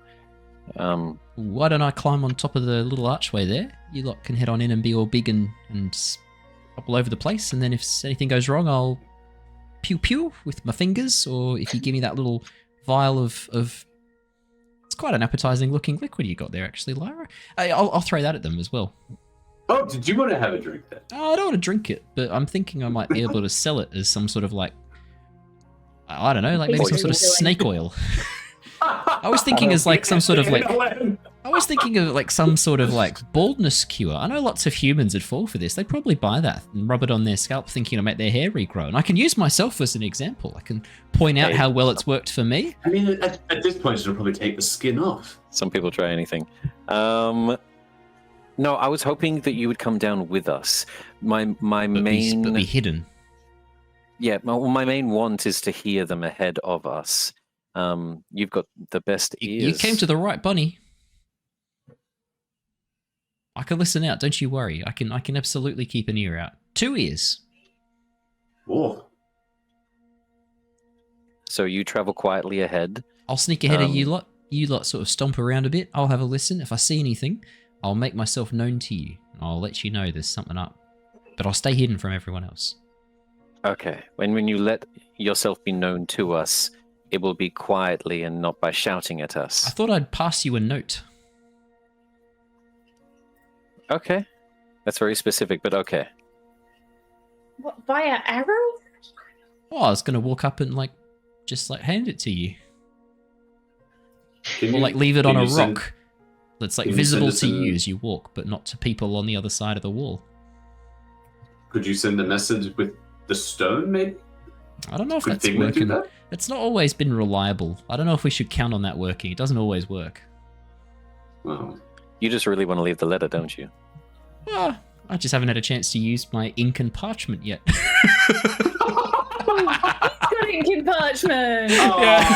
I was like, oh, Harry's got a lot of weird shit. Harry's got a lot of weird shit. Harry has If I can, 1,000 ball bearings, a bell, a candle, a crowbar, a hammer, oil, piton rations, rope, string, tinderbox, water skin, and then he's got some parchment. Hey, actually, he doesn't have an ink. He just has the parchment. He's got a case map or scroll as well. This is just generic rogue paraphernalia. Yeah, he's got random shit that he's just never used. Yeah. Yeah. Okay, well, I guess we start heading down. He also has the random shit you picked up way back. The strange chime, the black candle, the jug, the tiger eye, and the compass that you've never figured out what they do. He's still got all of that shit, and Dave has not mentioned it once. Yeah. I reckon Dave's been holding onto this ready to sell. Harry's been like waiting for the chance to sell the good shit. What it is. We know that You it's have magical, no but idea. we don't know the enchantments. You know that the strange chime is enchantment, the black candle evocation, the jug conjuration. Actually, you know what the jug is? I think Lyra has that. It's the jug of isn't it the decanter of endless? Oh no. And then you've got the glowing tiger eye, which you know casts light, and then the strange compass, which is also enchantment magic. Fuck. I think that shit could be useful. we have 2 of these waters. I remember we had a theory that the compass pointed to the Tower of Brilliance because it moves the tower. I think I know what the jug is, but it's a different type of jug. It's the One it could be a that's jug of even alchemy. more helpful. Alchemy jug. It would make sense for a scientist. Totally. Yeah, there's all the shit you took from Davian Hornsorrow's little cache, the Society of Brilliance Yeah. researcher that you stumbled across. You took all these That's crap. so funny. I forgot that I remember that. It also turns out Harry did exactly have 1 charge left on the there you wand. go. So I will mark off that he has used that. Incredible. Harry's been manually handling all of this stuff in his notes page. He hasn't been using any of the magic. I'm going to have to add all these as magic items to his inventory because he's been doing this manually. He also has a scroll of Chaos Bolt he has yet to use as well, which I find amazing. Yeah. I also have one, and I'm not sure if I gave it to Harry or if he You gave it to Harry. me, It's the but- same one. No, you gave it to Harry. Okay, I'll remember to them inventory. Oh my god. This Yeah. little buddy, man. Come on. And he's got his heart of gold too, obviously. Oh, of course. Did we want to be as quiet as we can be, even with him sneaking ahead of us? Oh, don't worry. Harry's not that quiet. It's a 13. Harry's plus 9. I rolled a 4. Simon's just given up. You watch as Harry goes to be silent, slips on a bit of ash, and then writes on his ass down part of the stairs before like getting himself upright, looks around and goes, shh. All right, we've got to be quiet, all right? And then begins like hopping off down in the darkness, not very quietly. For what it's worth, I will be stealthing because I can stealth pretty well. I will try with my plate armor.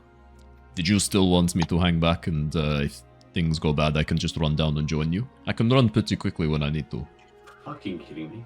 Might be for the best. Also, Yeah. so that you can maybe guard the exit, make sure that we don't get sort of snuck up on. from I behind. don't want to get flanked. This is a bad place. This is a killing box where we are. If they were to come up from the bottom or come from the sides, our only way out is into the lava lake. This is a bad place to be. We need to. We cannot stay here. I can stay here and I can protect you, for sure. Yeah. Niles, what was your stealth roll? 10. It was a Ember. 10. 5! Ember! Terrible. Wow. Bartholomew? 5 from Lyra! Oh my god. I'm actually quieter than them in plate armor. I got a 12. Harry. You're as quiet. You're only 1 decibel less quiet than Harry with a 12 and a 13. Oh my god. This is terrible. This is the worst of roll for stealth ever. Okay, I hey, like this to is. think when Harry stacked it, Yeah. he dropped half of the ball bearings, and we're all just like, Bang, bang, as they roll down the He's got, steps. like all his items. You watch as the strange chime just drops to the ground. You hear this ding, like echoes through the corridor. As Harry begins making his way down, it's like comparatively, like in the moment Harry takes off, you're like, oh no, Harry. And then as you begin to follow, as you step down, you pass through a layer of dense gases that have risen and held in this kind of pocket on the stairs. And as you breathe it in, you find yourselves coughing and spluttering. As your eyes stream with tears, as you cough against this gaseous, choking mist that is hovering above this section here, as the cave of the roof of the cave hangs over a bit of a ledge here, and all of those gases that are being collected and let out by the lava below and the vents below collect and pocket you. You find yourself choking and spluttering. I'm going to say that's why all your stealth rolls are absolutely shocking. That's the sound you make. It's a horrific sound. Yeah. As you begin walking down, you are not silent. In the silence of the forge halls, you can hear the sound of your coughing and spluttering echo through the darkness. As Threign watches you walk down, you turn back and see him go, I think even I would have been a little bit stealthier than that. Let's see, actually. Let's see. I want to see how stealthy he is. As he tries to sort of like hide. No. Threign says that he gets an 8. What is going on with our stealth checks tonight? What is happening? What has happened? Oh my god. Ali, read that out loud, please. That's hilarious. You muted, Ali. No, you're still muted, Ali. Still muted. Still muted. What have you done? Have you unplugged your microphone? There we Muted it. So it turns out just that heavy gas is sulfur hexafluoride, and it just sounds like there's a choir of baritones storming the forge. As Harry turns around, he goes, I think we must go this way. Which is Threign goes, I agree, Harry. We need to be quiet. Foxtrot's got a good point. How stealthy is Dewey? Do you know what? I'm going to make this a public roll. I feel like it's funnier if it is. Let's go for Dewey. I'll roll a d20 and I'll add his... Stack it. I roll the best out of everyone. As you turn around, you watch as Dewey pulls out a handkerchief, pours a bit of his canteen on it, wraps it around his face, and then just walks through the gas, squinting against it, just breathing through the wet handkerchief. And as he looks, he goes, really? Have you never dealt with volcanic gases before? Don't breathe it. How we deal with them. You don't have to breathe it. You know, it's quite bad for you. Have you seen what this stuff does to your lungs? It's like eating dirt. It's good for you. I would prefer to eat dirt. This is horrific. Your lungs are exfoliating on the skin. It's exfoliating on your lungs. It's stripping. It is stripping the cells and the layer of flesh inside you. You should not be breathing it. You know that this. I don't know. I feel great. Consider it a chemical peel. I mean, the nobility pay good money for stuff like this. Yeah. A chemical peel. That's where you get a sorcerer to cast acid splash on you, isn't it? That's horrific. Yeah.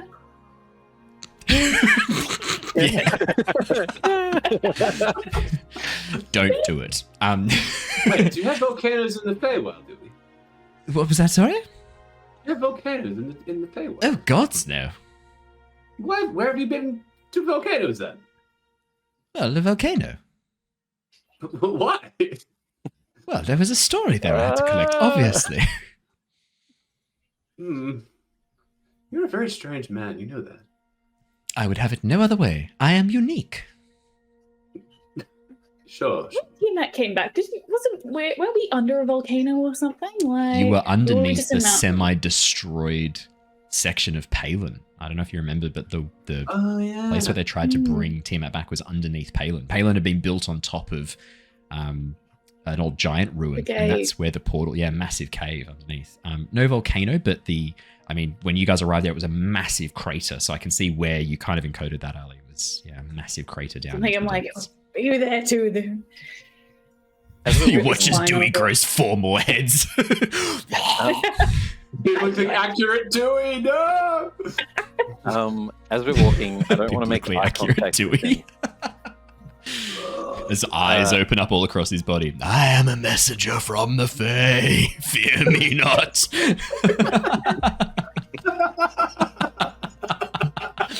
But you must kill your son. You must kill your son. This is the word of your Lord. Kill your son. Sorry, Christians. And sorry, Christian, you've been trying to say something for a while now. No, that's okay. Yeah, I was just saying he is one of the archfays that she met with. Biblically accurate archfey. I don't want to make eye contact with Dewey, but I do want to. Actually, no, I need to, because that's the purpose of this. I'm going to begrudgingly turn to him as we're walking. Are you here to help Lyra? I am here to help Lyra. Insight check. Yeah. Are you here to help Lyra? back to the Feywild. He didn't finish the You know what? sentence. I'm using real dice. I could just lie. I could just be like, oh yeah, it's amazing. It was a natural 1 with a -1. It's a for zero. I need a 0 emote for moments like these. Oh, what is happening with that roll tonight, guys? You guys clearly did not pay. I guess who's the? I guess when Elon Musk D&D inevitably Beyond game buys. When Elon Musk inevitably so dumb. buys Hasbro, I guess you'll have to there'll be a subscription for Elon's special dice that you can roll, which always rolls a natural 50, but only Elon can use them. Yeah. It's a That's special very dice only on-brand for him. Elon. Natural 1. But Mm. as Dewey turns to you and locks eyes with you, stare into these beautiful green eyes. As your eyes water against the gases, against the sulfur and the bitter smell in your nose and burning your lungs. There's only one thing you can count on right now, Bart. Dewey is telling the truth. Dewey just wants to help Lyra. Lyra summoned him here. What else would he be here for? Look, I don't even think it's naivety. I think just Bart has given up on trying to read him as well. At this point, Niles probably like walk back towards you, Bart, and go, can I just talk to you for a moment? Yes, you can. Dewey, stay close to me. Oh no, I don't want. No, not right. Okay, that's fine. I'll come with you in a second. I just mean in general, Dewey. I'm gonna count him in the aura benefits from now on. You tend. Oh, thank you. I feel strangely empowered. I was going to say you do tend to be in the range at which sharp, pointy objects can strike. I was planning on kind of standing behind you, if that's okay. I'm not so good in that melange. You understand? But And I would stay close. I can keep you back. I can keep your back safe. That's fine. If a sharp pointy comes, I can intercept it, and if something less sharp and pointy and more all around us comes, I have an effect on that as well. I might be able trying to to help help with you that too. as much as I don't want to. Lyra. I was just having a bit of a thought that I'm just wanting to make sure that it's not like he's sort of protesting too much, that he's not a frontline fighter, that he's afraid of blood. Like, can I get a little bit of insight? And he's not just like some huge brawler that's, pretending to be afraid of blood or anything. He's, You reckon he's going to trained a second in touch like these 3 tattoos on his body and suddenly Hulk out 20 Like a vague unnatural. joke of someone called Tiny. Yeah. That'd be there was a part of me that was very tempted to play the Fae as just Aussies. It would be real yeah, mate, this is Tiny. Yeah, he watches this massive Hulk. He's a pixie. He watches this massive hulking brute, stomps in and goes, yeah, he's a bit tall for his age. Yeah, he was a dog. The Sealy Court is just like an outback pub somewhere. Yeah. It's Warburton, just the entirety of It's it. Warburton. And the Unsealy Court's Ipswich. What does that make the Unsealy Logan? That's what I say. The Unsealy Court is Ipswich. As you wander out, you best move off, cunt. Lyra, 20, unnatural. As you look, it's not as bad an insult here in Australia. I want that on record for the international viewers. It doesn't mean the same thing. It means it's Term different. of affection. It's a term of endearment. As you examine Dewey, I mean, Lyra, he's not very muscular. You can see he's quite lithe. He has these very toned forearms, very toned arms. You've seen him use his bow. He seems to be more of an archer. You don't get the sense this is a frontline fighter pretending to be an archer. And his reactions when seeing blood, you watched him throw up. That's hard to fake. You get the sense. Impossible. Not impossible. No, not impossible. But with a 20, you do get the sense that Dewey, his hemophobia, his fear of blood, or his disgust at blood, that does seem pretty genuine. And it's been consistent. At no point has this slipped. Either he's an incredible actor, or genuinely, I think this is probably real. Okay. I will step off to the side with Niles for a moment. This is kind of like staging whispers. I don't want. Yeah. To do it here. Should I use your stealth checks as part of this? Oh. I might even just Dewey. Like, I've got him in active conversation. Like, Oh, okay. What do you say? We'll get to that. Let's do Bart and Niles. I'll get to yours and your chat with Dewey. But just back before, when I was listening to Dewey talk to Lyra, he was withholding information. He definitely knows what Lyra stole. This is all enjoyable for him. Oh, no, look, yeah, back in that first very conversation in the prison cell, he's dodging questions when he was under the effects of that. It basically gave us the answer. We asked, were you after her?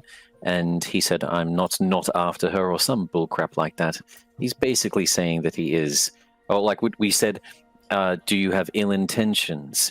And he says, I'm not going to answer. Obviously, we know what that means then. Because he was happily answering no to other questions and yes to certain questions. So there was no point, unless it's just more fairy. That's why I hate the Fey realm. Nothing makes sense. I like order. I've always liked it. That's why I like formations, the way things work. Dance is very similar. Dance has both the fluidity of creativity, but a pattern and a schedule that you follow. We need to keep an eye on him. I don't know what's happening. The letter was from Titania. It's very, very important. They're making Lyra out to be a thief. And you said he looked. Well, how did he look when? Well, I've seen that look before. When you said he was withholding something. It was. Well, it's more than that. It's like back at the temple when I was learning the way of sympathy. It was like when I pulled off a maneuver and I did a really good job. There was a sense of gratification from my mentor. Something like he was trying to get me to get somewhere. Like you know when you're really you're on the cusp of greatness and you kind of know how it all works, and there's that gratification that you have when things start to slot together. He seemed like that. He seemed happy when Ember used that magic to dispel the scroll in a very similar way. A similar way that a teacher might be happy with a student. It's that sort of relationship. Yeah, a pupil pulling off something for the first time. Yes, indeed, yes. That makes me lean in again two directions where we need more information from him. This could be nice and innocent and something we hadn't considered of. We are right. He didn't come here through some grand planar portal. He snuck through her magic. That's what I think. That could mean that maybe he's not working for Titania and he's trying to foil her plans, help Lyra. He's being honest that he's trying to help Lyra, and that's why he was impressed with us dispelling the magic. We broke something of the Fairy Queens, and he took pride in that because he's trying to do similar things, but it could also be the complete opposite. Fairy wildness and chaos if he's sent here to grab her, take her, bring her back, and we're thwarting the plans of his master.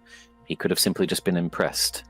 Yes, it seems more that he wants Lyra to come to this on her own, which is annoying, but I can understand on some weird level the wisdom in that. Yes, what if it's some sort of again, fairy. I hate this so much. Some fairy trap. If once she figures out that she's going to be taken, that's when she gets taken. Like it's a Ouroboros snake. It doesn't actually happen until you get to the end.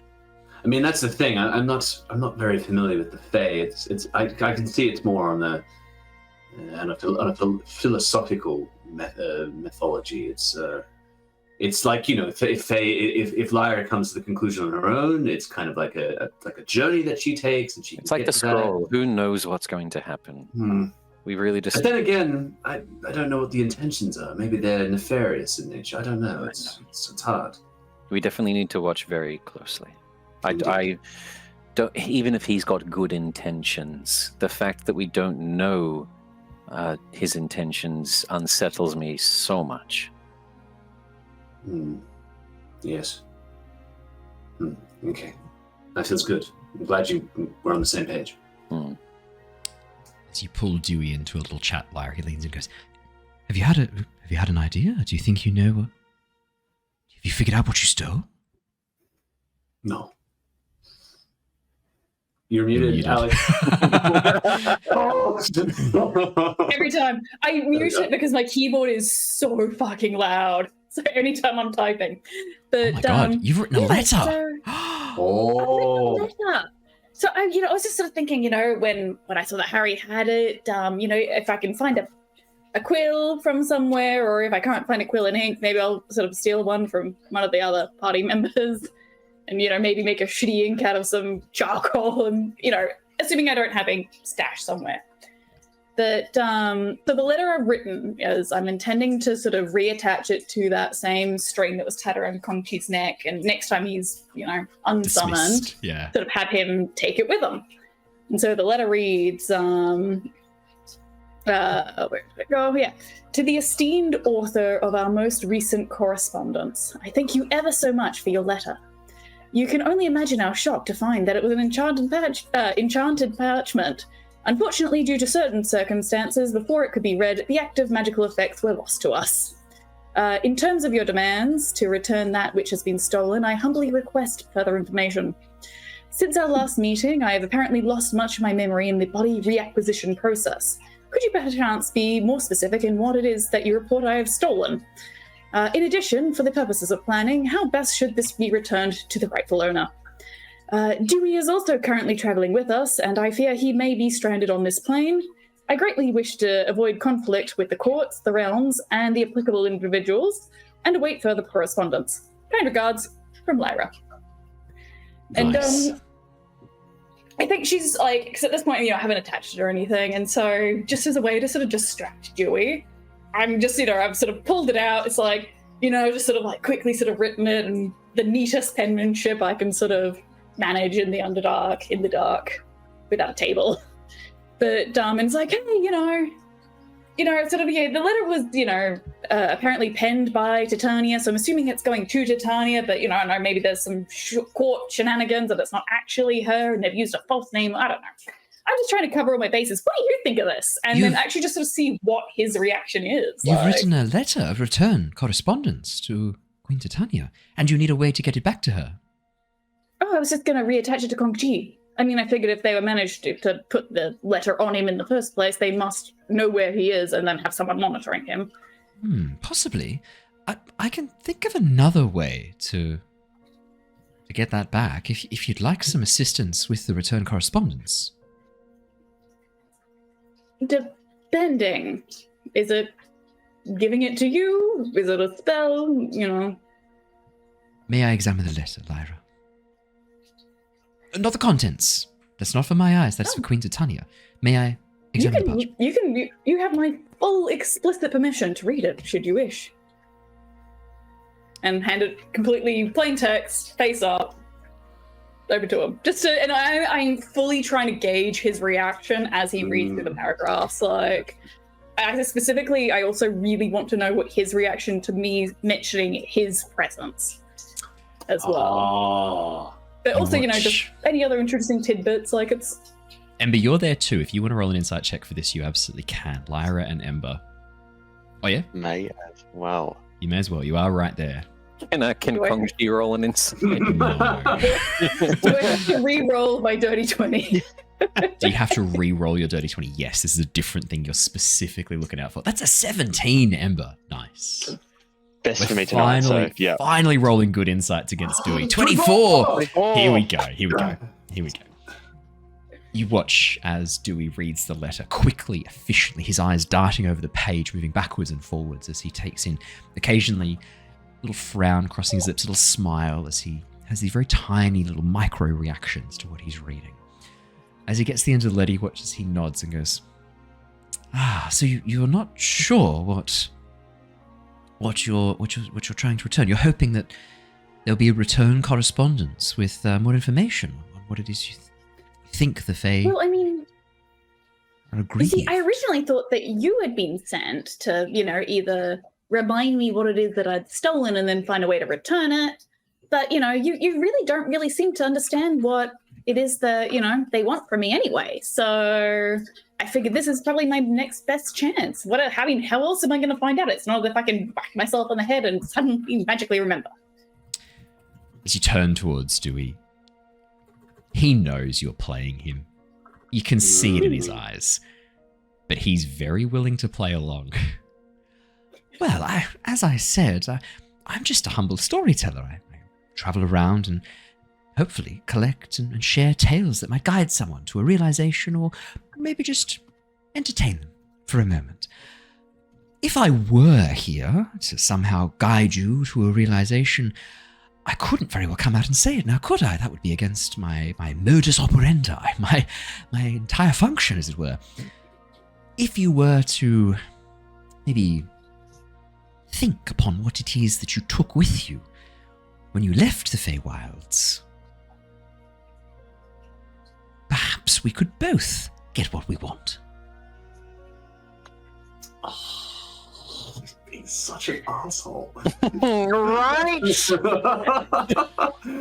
Yui, I mean, I don't know if you intended to be here. I'm assuming that you did intend to be here and that for some reason you're I just would being prefer. told that you must treat me like a mushroom. I would much prefer to be in the Feywilds, my dear. There is no part of this underground place that I want a part of. But you are here. You cast your magic, and I am here. Whether you wanted to be here or not, if, one of your superiors, say, had a different idea, I'm not quite sure your opinion would have weighed quite heavily, but, it's... Can we just skip all this? Oh, sorry, I've accidentally rolled there. Can we just skip all this? I mean, you know that I know that I know that you know that, it's... I mean, I know that I have mushroom powers, but you shouldn't really be treating me like quite literally a mushroom. How am I treating you like dark and fed shit. Oh, that's good. That's good, Hallie. That's good.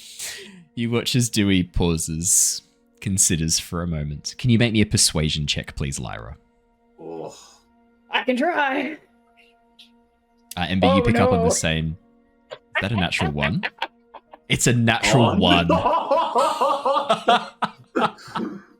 Oh, no. So what did you say to him? Specifically, what were your words? You said... I know that you know that you know that I know that you're kind of, we're just kind of dancing around the intentions here. You're treating me like a mushroom, feeding me shit, is what you said. And keeping me in the dark. Keeping me in the dark. You watch as Dewey sighs, nods and goes, well, I was hoping this would be somewhat easier than my last assignment, but, never mind. You want this delivered to the Sealy Court? You want to be not fed shit and not kept in the dark. Is that correct? Those are your 3 wishes. No. Oh, it's too late to take those back now, my dear. No, like I said before, I'm going to attach this to Kong Chi. That would imply I'm going to give this back. I can just write another one. Oh, no. Oh, no. I'll deliver this for you. And you and I will have a catch-up very soon. Ta-ta. And with that, you watch as he places his hand, reaches forward, places his hand upon the stone, draws up this veil of green energy around him, and vanishes. Oh. That asshole. I love how we're over in the corner, we have to keep an eye on him, and then we turn around, he's just You turn around, he's gone. As you turn around, you don't see this. As you turn around, Dewey's gone. Worse. And Lyra's just standing there, just looking at the empty space where he was. Can I quickly start writing another one? And physically attaching it to Kong Chi just in case he doesn't take it. I'm clenching my fists so hard because I finally felt comfortable letting him be a trusted person to have the auras. For the upcoming fight, just for him to ditch the fight. To be fair, we did have an interesting interaction with Lyra. Natural 1 on the persuasion to be told the truth. Oh, no, not me. Bartholomew Lyra. Oh, It's a weird smell coming from your pack. I open the pack. Your rations? They're all my... You know what's happened to them. As you gaze in, the smell of fecal matter emanating from your pack. Oh, This means war. And I. What? She said, I don't want to be fed shit. I don't want to be kept in the dark. I want you to deliver this, is what she said.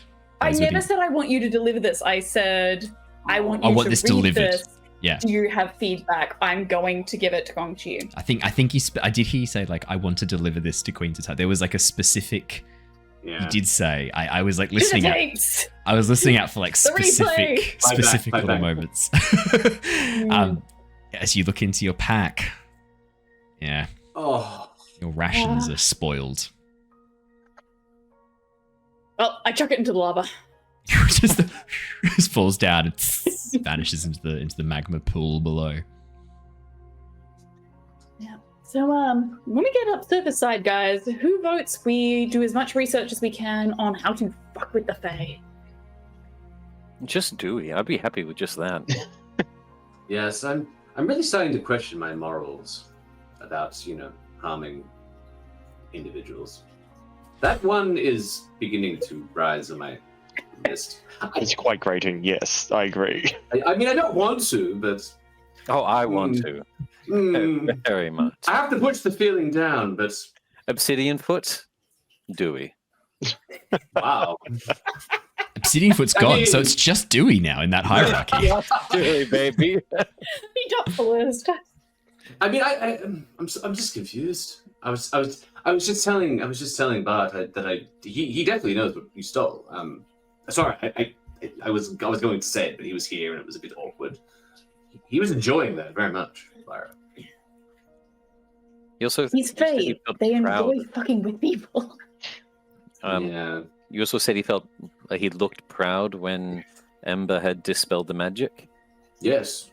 Anyway, side notes. I'm going to quickly look around and try to make eye contact with Harry again, see where he is. Harry's gone. I mean, you guys have kind of been. No. You slowed right down to have this talk. You sent Harry on ahead. Harry's gone. And Threin's now 20 fucking ballistae bolts embedded in his body. You don't know where Harry is right now. Harry's gone. Gang, where's Harry? I know that my perception's not amazing, so I'm going to rely on my teammates. Niles will have a look around and see if he can see anything. Can I see any tracks on the ground? Because he was survival great, check, was it? Ember. Absolutely. Oh, that's not bad. His stealth was not great. 17 for Niles, very nice. 16 for Ember. Lyra. Can I smell blood and or rabbit? That'd probably fall under a survival or perception. Your choice. Good. I'd allow either. They both kind of fit there. Am I rolling? It's a 12. That's okay. 12's not that bad. Oh, it is when it's a +7. Never mind. That is atrocious. As you smell the air, Lyra, don't smell blood or rabbit. You do smell like the sulfurific, like smoke billowing from the lava again. As you begin to choke through it once more. Ember and Niles, as you begin to examine the ground, Niles, you're examining the pathway. You can see a very small furry shape crouching behind the entranceway. Down at where the archway used to be, there's these two rising pillars that have broken and shattered in front of the entranceway. You can see Harry peering around and looking in, gesturing madly at all of you. Okay, yeah. I might actually leave Gongqi here, still within distance like Threign to come and join later, but Threign might even be able to ride Gongqi for a bit of extra speed. Actually, 100%. I'm going to whisper or telepathically go back to our other friend, and I'm going to get Gongqi to go up to Threign. And before even looking to the rest of the party members, I'm going to start heading to Harry. I don't want a repeat of the drow and his capture. Yep, me too. As you all make your way down the stone steps towards Harry, you quickly spy what it is he's trying to show you. The bodies in the center of the platform here. There's a mixture of Duragar, Fusnerf, Niblin. You can see there is a human, an older male human who is lying with a crossbow bolt embedded in his chest. You can see where the encampment is underneath the giant forge, where the barricades have been set up. You can see the tips of crossbows, bolts, the ready. over the top of the barricades. And as you get up to Harry, Harry whispers to you, yeah, I think they saw me, as he points at the crossbow embedded in the bolt, embedded in the archway, right above where his head is. Like, thought it best not to move too much, but yeah, they called out before. They said that they know we're here. They could hear us coming from a mile away. What clothing is the human wearing? Slave garb, like tattered loincloth, a ripped shirt. Yeah. Can I whisper down to Niles? Lob the vial. Before you do, you do hear a voice call out from beyond the barricade as Harry points out. You hear a very clearly gruff Duergar voice. You lot! Don't know what you think you're doing, skulking about. Step out. Let us get a look at you. What are you doing down here? I think that is a good place to wrap up for tonight. It's a good place to start the next session. You got to admit. That's where we're going to end it. We will jump straight back in at that moment. It also hopefully gives us time to lay a bit of what Harry's doing so that I don't have to do too much as Dave. Thank you so much, everybody, for coming and joining us. It has been a pleasure as always. Make sure if you are watching on Twitch, you do not go anywhere. We are going to go and raid a lovely channel, the friends that we like to raid afterwards. If you're watching on YouTube or listening to the podcast, thank you so much. It's always lovely having you come and join us. For those who can't join us live, it's really cool that we get to hang out with you afterwards on the recorded sessions. Make sure you hit that like button, subscribe button, leave a comment, leave a review, whatever it is you can do. It really does help us out. So make sure you do that if you've enjoyed tonight's session. We are going to go and raid. Looks like there are a couple of people doing some D&Ds. Let's go and raid.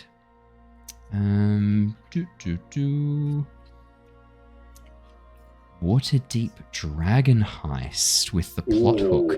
That sounds fun. Let's go and raid them. I'll get that loaded up. Oh, they've got some sick... Oh, these guys, yeah, we love the plot hook. We love the plot hook. We come and raid them all the time. They've got the really cool Ibis Aarakocra. Slickbeak. Yeah, I love that artwork. It's amazing. Great. I should do some more Australian animal-based... Aarakocra? Yeah, Do you I'm think thinking the like... Ibis is Australian? The Sacred Ibis infest Australia. I always counted as like Egyptian. They are, no, but So there's two different there's kinds. two different types. Yeah. Yeah.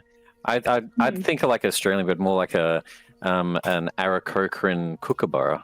I was thinking like you could do like the noisy miner Aarakocra. I was thinking like a you could do like a lizard folk frill neck lizard. That'd be really sick. Or like a water dragon. Like Dragonborn. Aggressive tribal like magpie Aarakocra tribe. I was thinking like a cockatoo. They Yeah, have one attack cockatoo. and a swoop. I made a little miniature. I kit bashed a 3D mini that I printed of a cockatoo Aarakocra. It was really fun. I used a couple of different 3D models to kit bash it into a cockatoo Aarakocra. It was so cool. But yeah, I was thinking, you could do all sorts of fun stuff. A bard, and you're just vicious mockery laughing at everyone. Yeah, that'd be fun. I mean, why not build that into an entire like Australian campaign?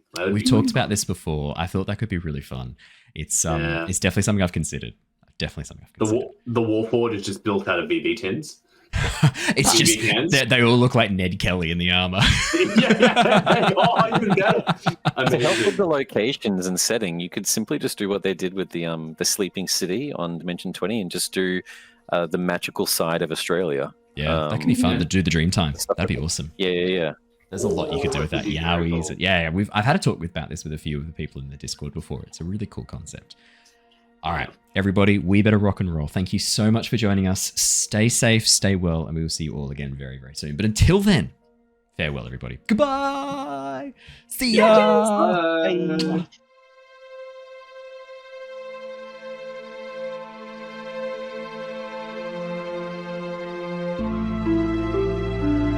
Bye.